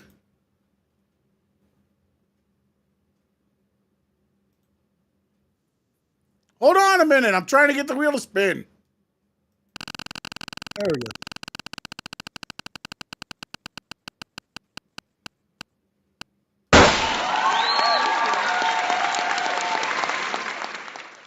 WWE in the Sphere. What say you, Frankie Frezko? Should it happen? Number one, let me tell you something. Dude. If WWE doesn't do it, they're stupid. Yes. Because you could get way more money and get people to pay a shitload of money than WrestleMania if you did it in the Sphere. I'm telling you right now. Like, if you did anything. How the wrestling ring would look, the upper seat, because it's kind of like what O told me. I wasn't there. Well, look at the UFC fight. It's a steep. It's kind of like a steep. Yeah, but drop down at the top there. So but look, did you see the UFC fights that were at the Sphere? Isn't the octagon the same size, kind of like as the ring? The octagon might be almost a little bit smaller, possibly. But I mean, the rig and all that stuff. I mean, again, I don't know how they set it up there. I don't know how they. But then again, if you show the picture of the ring and it's the whole back, it'll be like you're sitting there like that one sports bar. I don't know if you've seen that one sports bar. It looks like you're on the field in the football games, like you're like right there on the thing. I mean, the thing that I would love to see, and I know he probably won't do it again. He's already said he won't do it anymore. But I would love to see like an Undertaker entrance. At the Sphere, like wow, bro. And to answer your question, is even the Wyatt 6. I would love to see that entrance too, like at a Sphere. Joey, it's okay. It's okay. At least you were not. I said, all I know is that the fans crashed out at that championship game earlier this year at the Hard Rock. Yeah, they crashed out, in, up, over. Yeah, but we don't need to talk about that. All we gotta talk about is wrestling. And how many people fit in the Sphere? I looked it up. It says it accommodates close to 20,000. Yeah. It wouldn't. It's not like you're gonna look for a. But again, the ticket's gonna cost an arm and a leg, bro. It's an intimate setting, and you're looking at this big ass screen that's gonna probably show the whole match while you're doing it. So like, I don't know that there's a. That'd be badass. A bad seat. The only thing I don't know is how good the ones will look that are, again, if you're trying to look into the ring, if you're just sitting there watching the screen, you're probably going to be fine. Yeah. Yeah, it did read that, no doubt. It did say, but it says the Sphere in Las Vegas can seat 18,600 people and accommodate 20,000 people. Yeah, stand. because what O said was the floor doesn't have seats, and I don't remember, and I didn't pay attention at the UFC one. Did they have the seats down on the floor? Yes, they did. Okay, so then yeah, that'd be your extra whatever, depending on the setup that way of what you want to do. That's where you get the rest of the seats. Again, I wouldn't do a. You know what I would do? I would do a Saturday night main event there. Nah. Yeah, do a smaller show. You're not going to do a big show there. Do NXT, baby. NXT. Okay, well, no, that would work too. NXT, I just don't know how many you're gonna get full. Oh, you would, because the Sphere's more of an attraction too. So every fan's gonna want to see wrestling in that building. Now, how much would you be willing to pay? See, that's because like for me, like I don't like paying a lot, man. You know me, bro. You know me. I don't pay a lot for wrestling. You seen where I remember we went to that one show. Where was I sitting? The Sunday Stunner? Yeah. I sit you're- like in the second level, first 2 rows, so I can see to the ring. Like I don't need to be up in the front, you know. Well, for me, I wouldn't be like down on the bottom or anything like that. I just need to have a seat in there. But I'm assuming, like what No Doubt says, imagine Super Bowl ticket prices. You're looking at $10,000 to just get in. Would you be willing to pay that? No. I wouldn't. No. I wouldn't. $10,000, no, man. I mean, Well, no, if I but- had the money. Even if I had the money, I don't think I'm paying that, man. Well, the only way I would win, I mean, I would try my best to try to win it on the Hard Rock app, but that's pretty much it. If I can't win it. I can't win it. Can't go. Yeah, I don't know about that, but let me. Here we go. The entrance would be badass. Yeah. All right, number 2. What do we got? What say you? Man, what the hell? Another one. Yeah, WrestleMania in Wembley. Yes. Yes. Although it's funny because if they do the WrestleMania in Wembley, that means what? AEW couldn't do Wembley for what is it? 3 months, 6 months, or something like that. They got to where they kind of track down their thing there. So I mean, again, I think I like what they've been doing.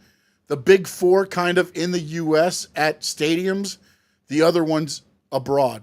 Now, if you do WrestleMania in Wembley and the ticket prices packages is like about $7,000 or $10,000, that maybe I would contemplate doing, because not only am I visiting a different country, you Yeah, know, it depends what the packages are, right? I'd have to see what that is, because the problem with WrestleMania 2 though is that yes, you get the package, but there's different packages. Yeah, but you're traveling to a new country.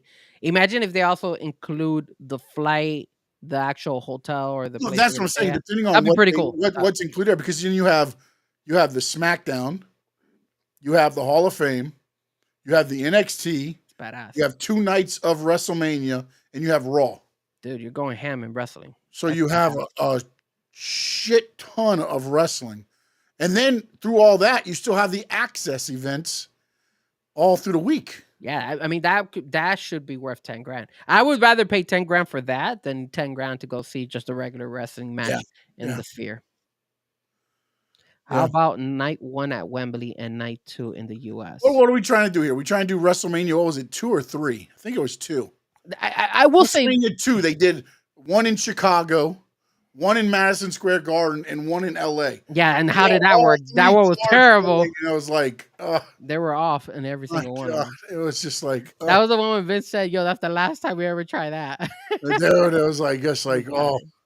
It was bad. But man, if you did night 1 in Wembley, imagine if you did like the say like this year, The Rock and them fought at Wembley in night 1, then had to fly to the U.S. for night 2. Maybe you could do Wembley and then another big stadium out not too far away from Wembley. You could probably do that, since it's all those countries are close to each other in Europe. I don't know how far Germany would be, but maybe they could do something like that where they're like, oh, on our Europe WrestleMania, we're gonna do Wembley night 1 and then Germany night 2, and it could probably work that way. Maybe they could, and then you're gonna get, the fans are gonna be thrilled because you're gonna get both. You're gonna be able to go to the and the packages will even be more badass, because imagine if you get to go to England, and then on top of that, then you got to go to Germany. That's pretty cool. Like that one is well worth it, bro. Like I would seriously consider it. Not gonna lie to you. Yeah, but the only problem with that logistically would be the WWE would also have to set up 2 fan accesses. That's a lot logistically. Charge, baby. Charge that money. You charge the right amount of money. Talks, baby. If people buy it, hey, I'm setting up everything. Yeah, value is what somebody will pay for it. So yeah, exactly. Always the gist of it. So, all right, that was our spin the wheel segment. Wait, we can't do one more. Let's do one more because we did 2 of just Damn you! All right, just one more. Okay, hold on. Let the chat board decide. Chat, do you want to see one more spin the wheel? One more or no more? And then while you guys are writing on a chat board, don't forget to hit the like. Don't forget to hit the subscribe. Frankie Frezko channel, Sean Stanley Media House. Follow us. You know what? Share it. We're going for it. We're spinning the wheel one more time. Is they spin?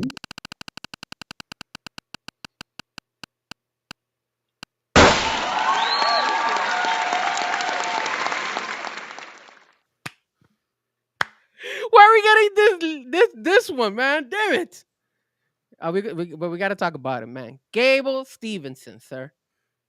Talk to me, man. Do you know? Okay, so the reason we have Gable Stevenson is because they interviewed him, right? They were talking to him, and he left. They fired him from WWE, and he tried football. I didn't even know that he tried football, and he didn't make the cut. Never played football. He tried to a Brock Lesnar, basically. It's like spin it again. We're gonna spin it again. Yeah, I don't know if he's mentioned it because he wanted us to spin it again or because that topic sucks. But I mean, look, he went ahead and what did he say? I think what he said was that he has no ill to WWE first and foremost, but he feels that maybe it was that they didn't utilize him as best as he could, something like that. I remember. I think what he thought he was going to be was kind of like the next Kurt Angle. I thought he was going to be the next. I come in as a breaker. Wrestler. I kind of come in and I'm an Olympic athlete. I do this, and the problem now though is that for him, I just didn't feel like. Yes, he had the athleticism, but everything else just wasn't there. He didn't have the character, right? Nah, it just was like he was the Ronda Rousey type of character. Yeah, like he was an '80s guy where like he would scare you, like. But nowadays, those characters don't work as much in wrestling because everybody doesn't think it's legit. It's kind of they understand what wrestling is now. Wait, so if you were big and built and you're going in there and you know how to shoot fight, which he does, you end up scaring a lot of people. Wait, so you mean 80s type of look? Is that what you're saying? Like people don't like the 80s type of look? No. Then you don't agree with the AEW those 2 guys that are teaming up with FTR all the time? I love them guys. But you just finished saying that it doesn't work for the guys with the 80s look. They're not 80s guys. Look, man.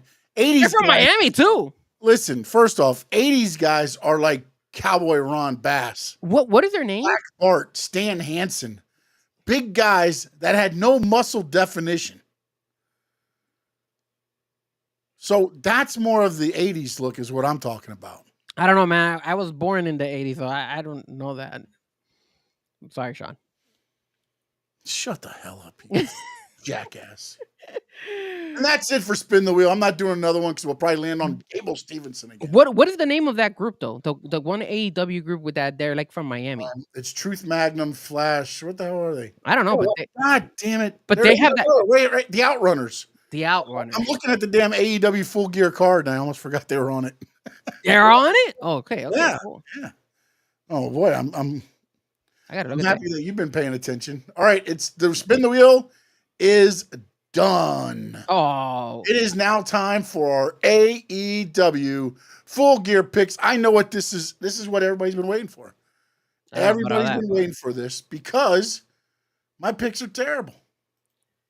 A lot of I can never pick good in AEW. I never do good in AEW picks. I haven't even looked at the card, to be honest with you. That's all right. You'll still beat me. Kicking off the event, pre-show, AJ from Costco Guys takes on QT Marshall. What? Yep. Who the hell's Costco Guys? The one that power bombed QT and cost him the CCW heavyweight title. Oh, that guy. Yeah. Oh wow, they're doing 0 hour in the pre-show. Wow, that's impressive. Is it because of is CCW getting involved in there too? Oh In a no, way? no, no! It was that was the setup for this. It originally wasn't like they're actually doing something on Dynamite. They weren't going to. They weren't going to give them like real TV time, Yeah. but they decided to because the guy AJ's been promoting it a lot. He actually went to Times Square and cut like a promo and everything else. And so That's really cool that they did that. So 0 hour, I'm going with Costco guy AJ, man. Feel the boom. Okay, so a lot of you guys probably don't know who this Costco guy is, and neither do I. Mean, I the only way I knew. Anybody that eats cookies is good for me. So I know him because I did see him sell with QT Marshall and CCW was like kind of promoting it and stuff like that. So I'm not gonna go with the Costco guy. I said QT Marshall wins, bro. What are you talking about? It's a 0 hour. It means nothing. Costco guy gets the victory. Well, first and foremost, I'm not a Costco guy. I'm more of a BJ's. BJ's. BJ's, and only because Costco's not around my block, so I only have BJ's around where I live. So I'm going with QT Marshall. Maybe QT Marshall should rep one, either Sam's or BJ's. All right, then we go to the 4-way match for the AEW Tag Team titles. Private Party versus the House of Black versus the Acclaimed versus the Outrunners. I like it. It's so funny. I didn't even know they were in this. That's how I'm so involved in this pay-per-view.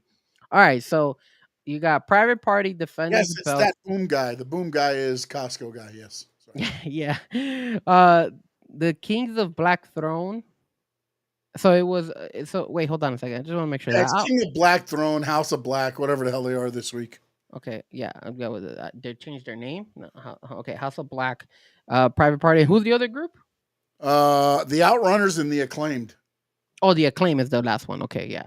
So the Acclaim, yeah, because I think it was on Collision that they did whatever. All right, so look, man, I honestly feel, which is crazy, but I honestly feel that the Outrunners, the House of Black, and the Acclaim are better.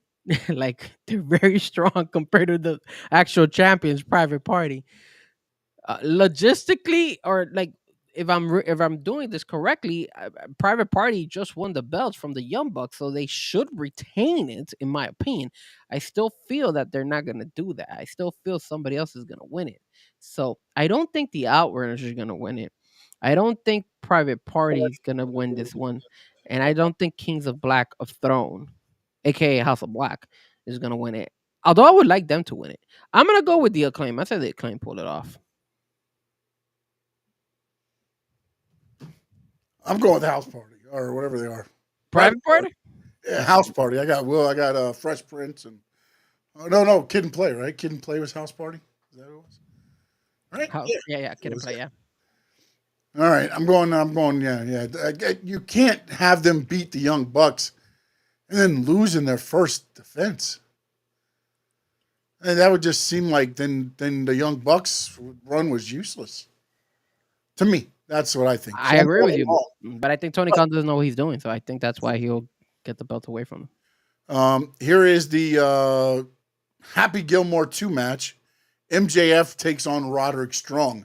And the reason I call it the Happy Gilmore 2 match is because I feel like it would have been Adam Cole if MJF was on TV to promote it. But since he wasn't, they aren't going to waste no promotion to put Adam Cole against MJF. So it is MJF versus Roderick Strong. You know, for me, out of everything that happened on Dynamite, I actually thought that they got that right. I maybe it was by mistake, but I actually thought that they finally got something right where they didn't automatically just put MJF and Adam They didn't Cole. rush it. They didn't rush it. They actually did the right thing and actually put Roderick Strong. So I like Roger Strong. I like MJF, but of course, it's going to lead up to Adam Cole versus MJF. So I'm going to go with MJF winning it. Yeah, I think MJF wins it and then probably attacks Roderick, which brings Adam out. Yes. And then he probably powders, and I don't think they go at each other. But that's my feeling. Or maybe Adam Sandler comes in with a golf club. Oh, my God. He's Adam Sandler's son in Happy Gilmore 2. Why would Adam Sandler come out with a golf club? He's his son in Happy Gilmore. Oh, because he did the movie. You're right. Yes. I forgot about that. Yeah. Yes. When's the movie come out? I don't know, but that should be a good movie. Dude, if they do the Adam Cole match right when that comes, that would be the spot. That would be the spot. On a Wednesday Dynamite, too. Wow, that'd be a Friday Rampage, at least. That's a Rampage spot. Collision, maybe. All right. It is the Hurt Syndicate's Bobby Lashley taking on Swerve. Whose house? Strickland. And also, you know what the question I have here too is? I don't know if you saw Swerve post a thing with his shoulder saying he got hurt by the Hurt Syndicate. He was taken out. Interesting to see how this plays out. The Hurt Syndicate just came. They're trying to sell him. It just wouldn't make any sense for Bobby to lose. I go with Bobby 100%. If Swerve beats them, I would be so mad at AEW. I would have to see who's booking this. Because Swerve has nobody backing him. All he has is the guy who dances. Prince Nana, man. Prince Nana. Put respect on Nana's name. And that's it. Swerve doesn't have anybody unless he brings back. Are those other guys that he used to have in his crew still in AEW, or they already got kicked out? No, Brian Cage and them, right? Yeah, Brian Cage. Well, I know Brian Cage is the other guy. I forgot. Oh, the Gates of Agony. The Gates of Agony. There you go. Those guys. Well, they beat him up. They put him out. Remember? I mean, no, but I'm saying, are they still in AEW? They jumped him, man. You can't trust those guys again. I mean, I just at the end of the day, I feel like he doesn't have anybody backing him up. So if he doesn't have anybody backing him up, well, the whole Hurt business is intact. Oh, no doubt says Swerve has the people. Yeah, but the people can't get in the ring. So, I mean, maybe Ricochet gets involved, but I don't know. I say Bobby. I got Bobby all day, bro. Yeah, I can't go against Bobby Lashley because of the reason you said. Like, how do you start the Hurt Syndicate that week if he loses to Swerve? You've already had Shelton lose to Swerve, and now you have Bobby Lashley lose to Swerve. And then Swerve that's the WWE move right there. And Swerve only has Prince Nana. He doesn't have anybody else. Like, he needs some people to help him out. Yep, I agree. Jay White versus Hangman Page. This is such a not like they were selling it a lot, and then eventually they kind of let it go. I think it's because it's on Collision. I think Hangman wins, bro. This is a kind of like a toss up for me. I haven't been paying too much attention to this storyline, so I just know Hangman is wild and crazy. So I'm gonna pick him instead of. I feel like he's been on a losing streak, and I agree with it. I feel like he needs a win. I mean, I know he got the win over Swerve, but then he loses the next pay-per-view to Jay White. Yeah, and not only that, but how can you lose when you burn somebody's house down? Like I wouldn't. If you burn somebody's house down, you should not actually be losing. You should be whooping everybody's ass because that's badass. I mean, that's badass. You burnt the house down and sat there drinking a scotch as it burned behind him. I mean, I'm not gonna lie. I do have to ask a question though. If Memo keeps putting posts of Ecuador in the thing, I might have to go burn his house down. My question is this, man. How come the fire department never responded? Because it was in the middle of nowhere, actually. Is his home, his childhood homes in the middle of nowhere? Didn't you see that? There was only like trees around his area. Oh, man. I don't know. I don't believe that's where he grew up. Will Ospreay versus Kyle Fletcher. How you go first on this one?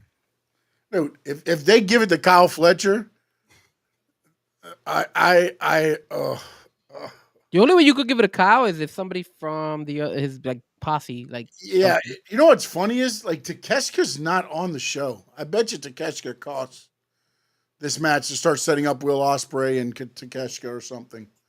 So I can see that. I can see Kyle Fletcher, and honestly, I think the other guy's going to turn on Ospreay, Mark Davis. the partner of Fletcher that just came back. Because if you watch him, like he hasn't laid a hand on Fletcher yet, and he kind of got upset with Ospreay when he went after him. So Well, I don't know if there's something there or if they're just kind of making it look that way so you think that's what's going to happen and it doesn't happen. But I think something actually might happen in this. I think you might kind of got me. I think Kyle Fletcher might win this because it'll help him get a cheat win over Ospreay. I got, so you got Kyle Fletcher. I got Will Ospreay. Yeah.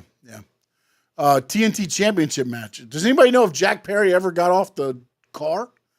Is he still, like, are they going to pull up to the stadium with him on the bus still? I saw that highlight, man. That was a pretty cool video, man. That they had him like. I just don't understand how you can commit so many crimes and never get arrested. That is true. Like what they did to him is probably what I would probably do to Josh after the Ecuador game. Oh, Josh, huh? Yeah, because Josh was talking a lot of crap. So I probably put Josh in front of the hood and Jack drive him out. Perry, Daniel Garcia. Come on, man. I mean, I keep seeing Danny trying. Man, damn, this is also like another toss up. It just doesn't make any sense. Like, I don't think either one of them could go bad, even though Jack Perry doesn't like fight as much anymore now. But I'm gonna go with. I say Jack Perry wins, bro. I'm going just for the hell of it. Jack Perry. I think he deserves a win. When you put somebody in the hood and you chain them up and you drive with them, how can you lose, bro? Like, you gotta get. I haven't done people like that since Toy Story. But keep in mind, like I thought when you burn somebody's house, you would probably whoop that person's ass, but Swerve lost. So I could be wrong. The thing is, honestly, thinking about this beforehand, I was going Daniel Garcia, but I think after thinking about talking about Dynamite and everything, I could see Claudio and them interfering and costing Daniel Garcia this to get Daniel Garcia more involved in that with Darby and Orange Cassidy. So Jack Perry has nobody because the Bucks are gone. Okada's whatever, driving around his Ferrari or Porsche or whatever. What the hell? Where is Okada? Oh, he's a champion, bitch. So random how they just cut him off everything. Okay. They had him actually wrestle like 2 weeks in a row, and then that's too much. Yeah. So I'm gonna go Jack Perry. Jack Perry. All right, so we both got a couple of. Yeah, because I feel like it's too easy to look at and go, okay, Daniel Garcia just signed a contract. Jack Perry really hasn't a lot going for him, but I feel like there's going to be the cheat thing or something going to happen in there. Now, this match, I feel like Mercedes Moné, TBS Championship against Chris Statlander. I feel like, I don't know, man. I just don't feel the CEO or anything of that anymore with her. Man, how many matches is in this pay-per-view, dude? I was like 12. Jeez. Well, this is right now. You got to remember, you still have Dynamite, which they might add more for 0 Hour and everything else, because there's no Mark Briscoe on here yet. I got to feel like he's on there somewhere. And Chris Jericho. Chris Jericho's not in this? Yeah, Jericho's, no. The Nueve? Ishii is going to fight Nueve. But I don't know when that's going to be. I think that's on Dynamite, though. Oh, is that a Dynamite? Oh. It might be on Dynamite. Jericho getting some time off. But I don't feel like Chris Statlander's beating Mercedes Moné. I mean, she keeps whooping both of them during leading up to it. Yeah, you're whooping her ass leading up to it. That means you're going to lose Yeah. at the match. So I feel like Mercedes keeps the title, but I don't feel like she's elevating that title at all, man. Is she even defending the other title that she has? The one from Japan? Yeah, and I don't think. I mean, maybe she's been over there a couple times, but not on AEW TV. Yeah, I think she'll win it. Maybe, and I guess they were teasing Camille being like probably like pushed around, so maybe they want to set up Camille versus Mercedes down in the road. Yeah, but that's lost luster too, hasn't it? A little, yeah, it has. It's just again, I don't know why Chris Statlander was the one picked. I got Mercedes Moné, bro. Screw it, Mercedes. You? Yeah, it's got to be Mercedes. I just can't see Statlander winning. The right person they should have kept doing this with is Britt Baker. They just had one match and they called it quits and that's it. Like, or if you're gonna throw something else into it, it's throw Hater in there or something. Or you could have put in Thunder Rosa. She's another good one that you could probably put up there. I don't understand how you go from heel to babyface and you're like, oh, the Stokely got in my head, and so you're weak. Yeah. Very weak. And here's another one, man. Like AEW World Championship match: John Moxley versus Orange Cassidy. Yeah, I don't know how Moxley could lose that. Moxley can't lose. The way the angle's going, like you can't lose in your first defense. And then that's the That's reason the whole angle, right? I mean, the Rough Rider angle is Moxley having the title. they should have not just had Moxley. They should have kind of like had like maybe like a tag team or a triple like 3-on-3 or something. Well, that's And what I just thought. one-on-one. At the end of the last pay-per-view, they showed Darby, OC, and Daniel Garcia. That could have been your 6-man main event for this match. Yeah, because then you would have had Moxley, Castagnoli, Wheeler Yuta. Yeah. But you could put Pac in there, so you would have to get Pac, another. or you can have him come in there too, or whatever. He told you to out, but like I mean, no doubt says Moxley wins, but he gets us some assistance, and that's the other thing too with this whole thing is like, does he need assistance to beat Orange Cassidy? And then if once he beats Orange Cassidy, And no doubt says to keep it going. I understand next, though? That's the other thing. It's like where does it go? Where does it go? Like who's gonna take over? Because it feels like it's going to be those three that they keep going through: Darby, OC, and Garcia. That's your young lions of AEW, I guess, if you want to look at it that way. Yeah, I just don't see it. I don't see how Orange Cassidy should win this. Mox, that storyline is supposedly their biggest story, and at the same time, like, what are you gonna do? Put him against? Probably the next step would be putting him against Darby Allin. Yeah, but Darby's getting thrown around by Claudio right now. Yeah, but man, when you need somebody to come and rescue you, you put in Darby Allin, sir. That's what Tony Khan always does. Yeah, Tony Khan. That's his Brock Lesnar That is just very, very smaller. or Goldberg or whatever the hell it's going to be. Damn, I wish I wish the wheel would have had Goldberg on that as a topic again. Oh God, no, we don't. Yes. By the way, on NXT right now, it's the number 1 contender match: Ridge Holland against Andre Chase. If Andre Chase loses, Chase U is done. Done. And Trick Williams is out there in a NASCAR jacket. NASCAR jacket. Guy loves NASCAR apparently. Oh, the CW. They have the Xfinity series. Oh, that's true. That's a good point. All right, miscellaneous thoughts. Anything we didn't cover that you want to talk about, Mr. Frankie Frezko? Anything that we did not cover? I don't think so. And if chat board, if you have something that you want us to cover that we missed, let us know. Throw it down there. Anything I could think of. As far as, I mean, we covered Monday night. We covered, WWE. Cody was on College Game Day. That was pretty cool. He picked a couple people there. I don't know who did he pick. Florida to upset LSU. I think he went LSU. Oh, I think it all went LSU, man. That's that jinx, bro. Once you pick the whole team, that's why. Did he pick a Georgia Tech? Did he pick Georgia Tech to play? I think Georgia Tech was playing that weekend too. He has to be going for Georgia Tech. He's from Georgia. I think we covered everything. And shout out to the Georgia Tech alumni. My hat, sporting it. I hope you guys enjoy it. When I'm not a Gator fan, I'm a Georgia Tech fan. So that's pretty much it. And no, we're not going to talk about Columbia choking because we already know about that. Who do you think is the 5th for the OG bloodline in WarGames? I mean, Seth? Is there anybody else? Because I don't even think Cody would fit in it. Yeah, I think it's got to be Seth right now. Oh, my God. He just took out the girl. Oh, Thea? Yeah, she got taken out by the flip guy. I don't know who his name is. Where's number? All the people that he put out has attacked him. Ridge. All the Chase U guys have come back. Oh, Riley or Duke? Do both. Oh, so Riley's they're all trying, man. Yeah, because they don't want Chase U to go like the shitter, bro. Holy cow! You get rid of Chase U, you get rid of the whole thing. They don't want Andre Chase to leave. Yeah, Ridge Holland just threw both of them out. It's back down to Andre Chase against. Final thoughts, Frankie Frezko.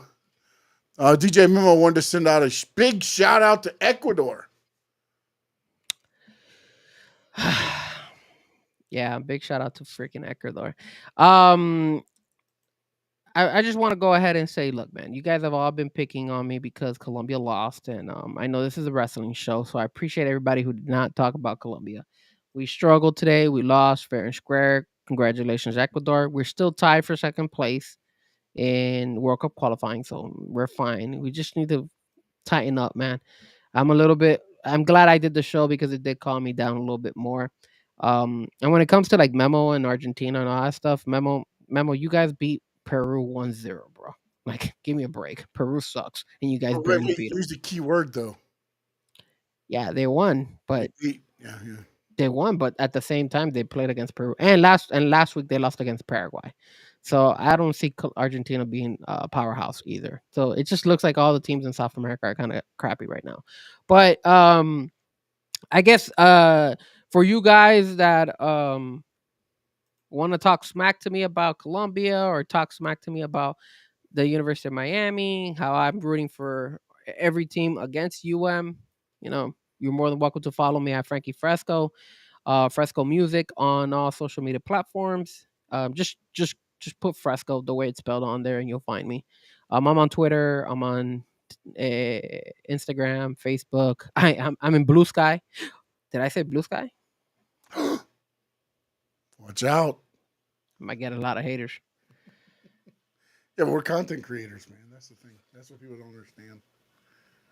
If you're in Blue, damn, why was that so loud? Jesus. I don't know. If you're in Blue Sky, does that mean you're a Democrat, Sean? That's the way people look at it. Yes. Interesting. Alrighty. What about you, man? What are your final thoughts? My final thoughts are it's been a pretty good week, man. Everything has been good. I think the wrestling action has picked up, whether you watch AEW, whether you watch WWE, whatever it is that you watch right now, it feels like the winners are us right now with the action going on, and some of the storytelling has picked up. So I'm very interested to see. And don't forget, subscribe, Stanley Media House Network YouTube channel. Hit that subscribe button. You can support, interact with the show. There's QR codes there for Cash App, Venmo, and of course, all of you. We appreciate you for sharing everything. Follow me on Facebook, Stanley Media House Network. Oh, they lost? Channel. Yep. It looks like it's over. Well, I don't think Chase U would get down. I think it would just be Andre Chase no longer being in Chase U, right? Is that was the whole situation? Well, the whole Chase U is laid out like the Bloodline 2.0 and Roman Reigns. So Ridge is Roman? No, Ridge, yeah, I guess Ridge was Superman punching everybody. The whole Chase U is laid out. Like, I mean, it's not looking good. I wonder what's going to happen. I wonder what they're going to do, man. That's going to be interesting. Maybe do see how interesting it is. Yeah, I think it was about time they got rid of Chase U. Look, all the people are crying in the crowd. Oh, I feel like the executive producers is like a joke. Wait, other people are crying on the crowd? There are people with the Chase U shirts crying like in the crowd. All those Chase U people are soft as hell. They must be all Argentinian. Oh, wow. Damn. Again, it's Stanley Media House on Facebook. Stanley Media House on Instagram, Stanley Media _11 on X. I'm at Stanley Media House on Blue Sky, and on Twitch, it's Sean Stanley Sports Talk. So appreciate you all. And as I said, on Thursday, I might actually do a little sports talk. I might try to see how I can work this out. But I'll let you know. I'll keep you updated. I'll let you know if I respond to some people. Oh, you're going to respond. You better respond. I probably will write something on X because I don't know. Okay, this is not the right moment, right? This is not the right moment, right? We'll discuss after. Let's discuss. Do me a favor. And, yes. and before we go. Okay, before we go. Please ask that gentleman, right, if he wants. He probably is gonna say no. He's probably like, no, it's my show, so I don't need to bring him or anything like that. But if he's willing one day to bring me on as a guest, I will even pay him to be a guest on his show. That way, I actually have a fair shot in actually being able to respond to him because he picks and chooses what he wants to say. They're off inviting him to your show. Sure, I will bring back that. Let me talk to you for that. I would bring him back. Special edition. I would bring him. Yeah, please ask him. I'm not gonna ask him. Does he tune? He stopped tuning into our wrestling show, so it is what it is. But if you know what, I'll send him a message. I'll be like, hey, you know what? Come to my show. He's probably gonna tell me to go fly a kite, knowing him because he's so hard headed and he's so like such a stickler. You have everybody. You have memos cheering you on, and no doubts like, don't do it, Frankie. It's like you got the angel and the devil on shoulders. No, like, and don't do it. Don't do it. The viewers are actually increasing. So if you guys want me, I'm gonna send him a message. I'm gonna send him a message, and I'm gonna be like, look, I want you to be a guest on my show. Are you willing to do it? And I know him. He's probably gonna say no, but if he says yes, I'm gonna promote the shit out of it. And I really want to see what he thinks. I think finally we will get a fair debate. He knows a lot about sports, hands down. He's an old timer. He has more years on me than anybody else. But now he has to face me. Now it's actually going to be face to face, well, at least on social media, or at least on the YouTube world. And I'll be more than happy to bring him on board. I think it will be great for him and for me. I think a lot of people will tune in. I think a lot of people would like to see that because I'm not going to stay quiet. You're going to get the real Frankie. He might block me afterwards. That's what he'll do. He'll probably block me. He'll be like, I don't need this crap. And he'll block me. I have the feeling that I'm pissing him off to the point where I think like he's starting to get there. Because if I start going and picking on him, right, on X, and I start writing stuff on X, oh man, that's gonna lit up a fire on him. Because I already know I told you this, Sean. He reminds me of my dad. The only difference is that he's not my dad. So I love my dad, and my dad loves me. Big O doesn't care about Frankie. And Frankie doesn't care about Big O. I have no ill will against him. But you can't be going ahead and responding to me and thinking that I'm not going to go ahead and respond. Because I saw what I wrote to him. And then he went on X and he replied again. And he keeps saying, oh, you're not listening to me. You don't know the English language and all that stuff. No, sir. You keep saying crap and I keep rebutting it. And what you do is you pick your little words and you decide what you want to say. That's the problem. So I can't defend myself because I only have the chat and I only have certain amount of words I could put on the chat, and there's only certain amount of you're gonna read whatever you feel like it's gonna be in your taste. So whatever, man. But I'm gonna reach out to him, Sean. I'm gonna reach out to him. I made that decision. The people are saying, "Do it, Frank." Super chat tomorrow. The show. If you guys want me, let's do this. If you guys want me to go ahead and have the Big O come to Let Me Talk to You, send me and Sean right now a super chat. Only $1 or something like that. Send us a super chat on ours right now. We don't have the station, I don't think. I don't know how that works. I don't think we can get look at that. Whoever always is, bro, you're a badass, man. See? Of course you are. Because the problem is a lot of people know Big O, and he's an old timer. So old timers. Get off my lawn! Oh, yeah. Old timers are hard headed. And he's a Libra. So he's blind. He's wearing a blindfold. Mimo, I want no part of that show, bro. Sean, you could be I'll produce it. I'll stay off the camera and just sit back and get my feet up. I'll have some popcorn and some drinks. I'll be good. I'm telling you, man, it will be like Mike Tyson versus Jake Paul. But in this case, I'm Jake Paul. He's Mike Tyson. I'm telling you right now. So hopefully you guys are more hard hitting than that fight. Oh, we wouldn't. We at least for Maya and I will, because he can't run around, and I'm not gonna let you guys to be the women fight.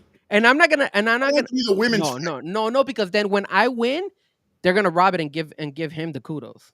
So I'm gonna be the Puerto Rican girl that got robbed in that women's fight. That's what's gonna happen. Toronto.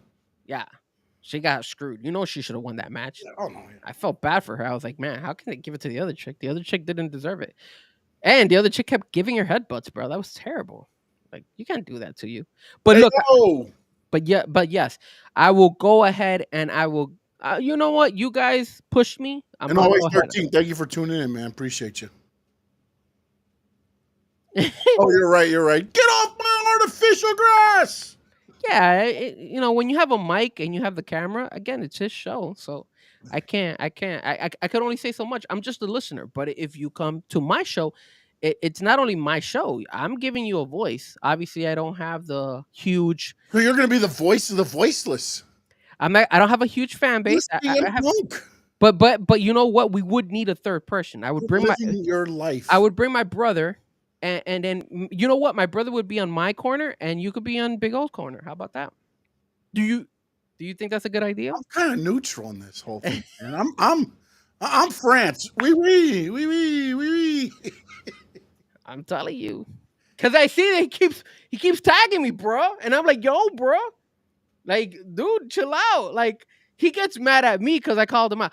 Okay, let me ask you something, Sean. And I know we should be talking sports because the viewership keeps increasing when we talk about this. He went in and correct me if I'm wrong, because you're there, you're always on the show. So correct me if I'm wrong, I'm wrong. But he said that no team ever fires a GM in the middle of the season. That's what he said. He didn't say specifically the Dolphins, if I could recall that. I specifically remember him saying, "Hey, this is going." He said no, it ain't typical that an organization goes and cuts a GM in the middle of the season."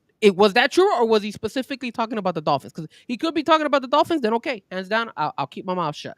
But I thought he was generalizing it, because he says there's no team that usually does that, and the Dolphins have never done that. That's what I thought he said. I'm the worst person to ask about this stuff, man. All the days blend together, bro. I listen to almost 80 hours of talk every week. That's why, yeah. So I have I don't want to. I'll go back. You know what? I'll go back on the shows and I'll go back and look at it. I'm gonna, because I know it's the last couple of weeks. I'll go back on the shows and look at the replays, and I'll go ahead. To the usually I'll cut those up. Most of the time they're probably cut up. No, I don't think you caught up when he said about the GM getting cut in the middle of the season. I don't think you did that. Well, if they're longer than like a minute and a half, I usually cut them up. If they're not, then I don't.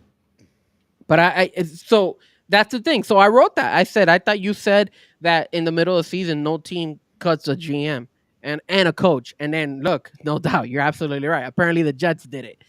And then he goes and he wrote back to me saying, "Oh, apparently you didn't. You're not listening to me. You must not understand the English language."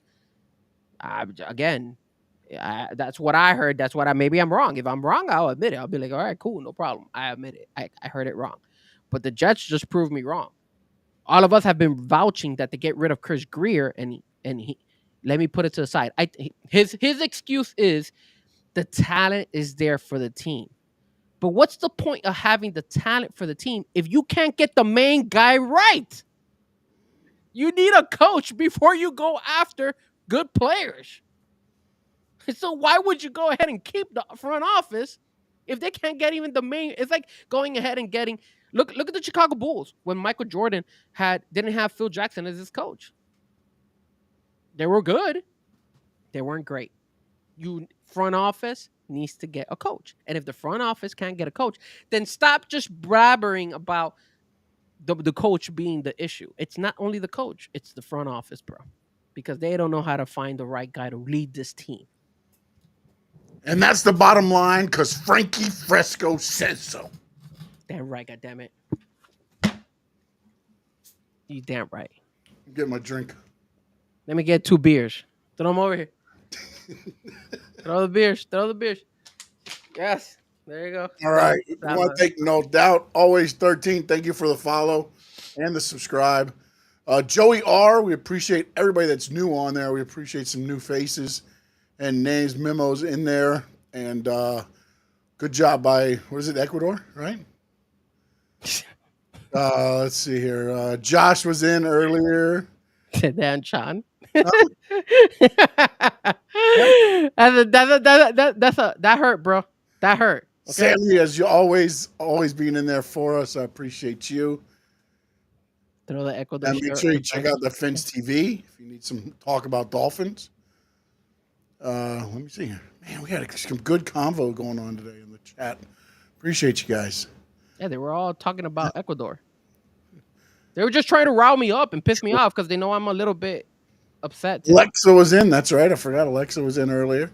Yeah, even she was going for Ecuador. Jesus. Yeah, well, she's with Josh. Come on now. I mean, That doesn't matter. come on now. It doesn't matter if she's with Josh. First, I don't think she likes you that much. She better not. No, she did. She wrote it on there.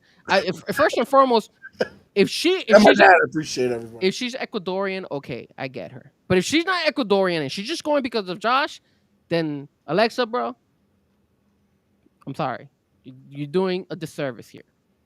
If you're going for Ecuador, it's because you like Ecuador. Imagine she's like from. And the only other way I could understand her going for Ecuador is like if she's Argentinian. If she's Argentinian, it makes perfect sense because nobody wants to root for Argentina, so you would go for Ecuador. Makes perfect sense. Or you just go for Ecuador because they don't want to cheer for your team. That too. Because I don't cheer for the Canes, and people don't like me when I cheer for the Canes. Ah, you like that, huh, Memo? Huh? Talking all that crap all the time, bro. Next week, I'll be wearing an Ecuador hat, by the way, right here on the Squared Circle Digest. The Squared Circle Digest. Make sure, again, we appreciate all you guys for joining in. If you're watching it during the podcast, please hit the like, hit the subscribe on Stanley Media House Network, jump over to Frankie Frezko, hit that subscribe and like button as well. And I'm going to be talking to sports this Thursday. So join me. We'll talk the demise of Colombian soccer as they lose to Ecuador, and Frankie is shutting the team down. I'm going to have Frankie Frezko on to discuss the team that is or was Colombia. Always is Ecuadorian too? How many Ecuadorians do we have on the chat board? Jesus Christ. This is an Ecuadorian show, buddy. We're for Ecuadorians. All these Ecuadorians decided to jump on the chat board because they know they were playing against Colombia and because you beat us. But if you guys had not beaten us, I wouldn't even know who you guys were, to be honest with you. Let's just keep it real. So, I mean, look, I have no problem with Ecuador. No problem. You guys won. It really seems like you do. No. I don't have a problem with Ecuador. I was just pissed that Colombia didn't beat them. We were playing at home. We had an extra man. A lot of things didn't go our way. It is what it is. One of our main guys missed a clear open goal. You know we should have won that guy, right? You Ecuadorians know we should have won that game. You know that. But your goalkeeper, hands down, best player of the match. That guy blocked everything that was shot at him. I think the guy had like about 20 shots at him, and he freaking blocked everything, bro. It was crazy. Always 13 says all he hears is excuses. No excuses. You guys won fair and square. Congratulations. We just gotta get our shit together, man. We're struggling right now, man. We just can't buy ourselves. In the year, is that you? Say that again. 2 losses to end the year.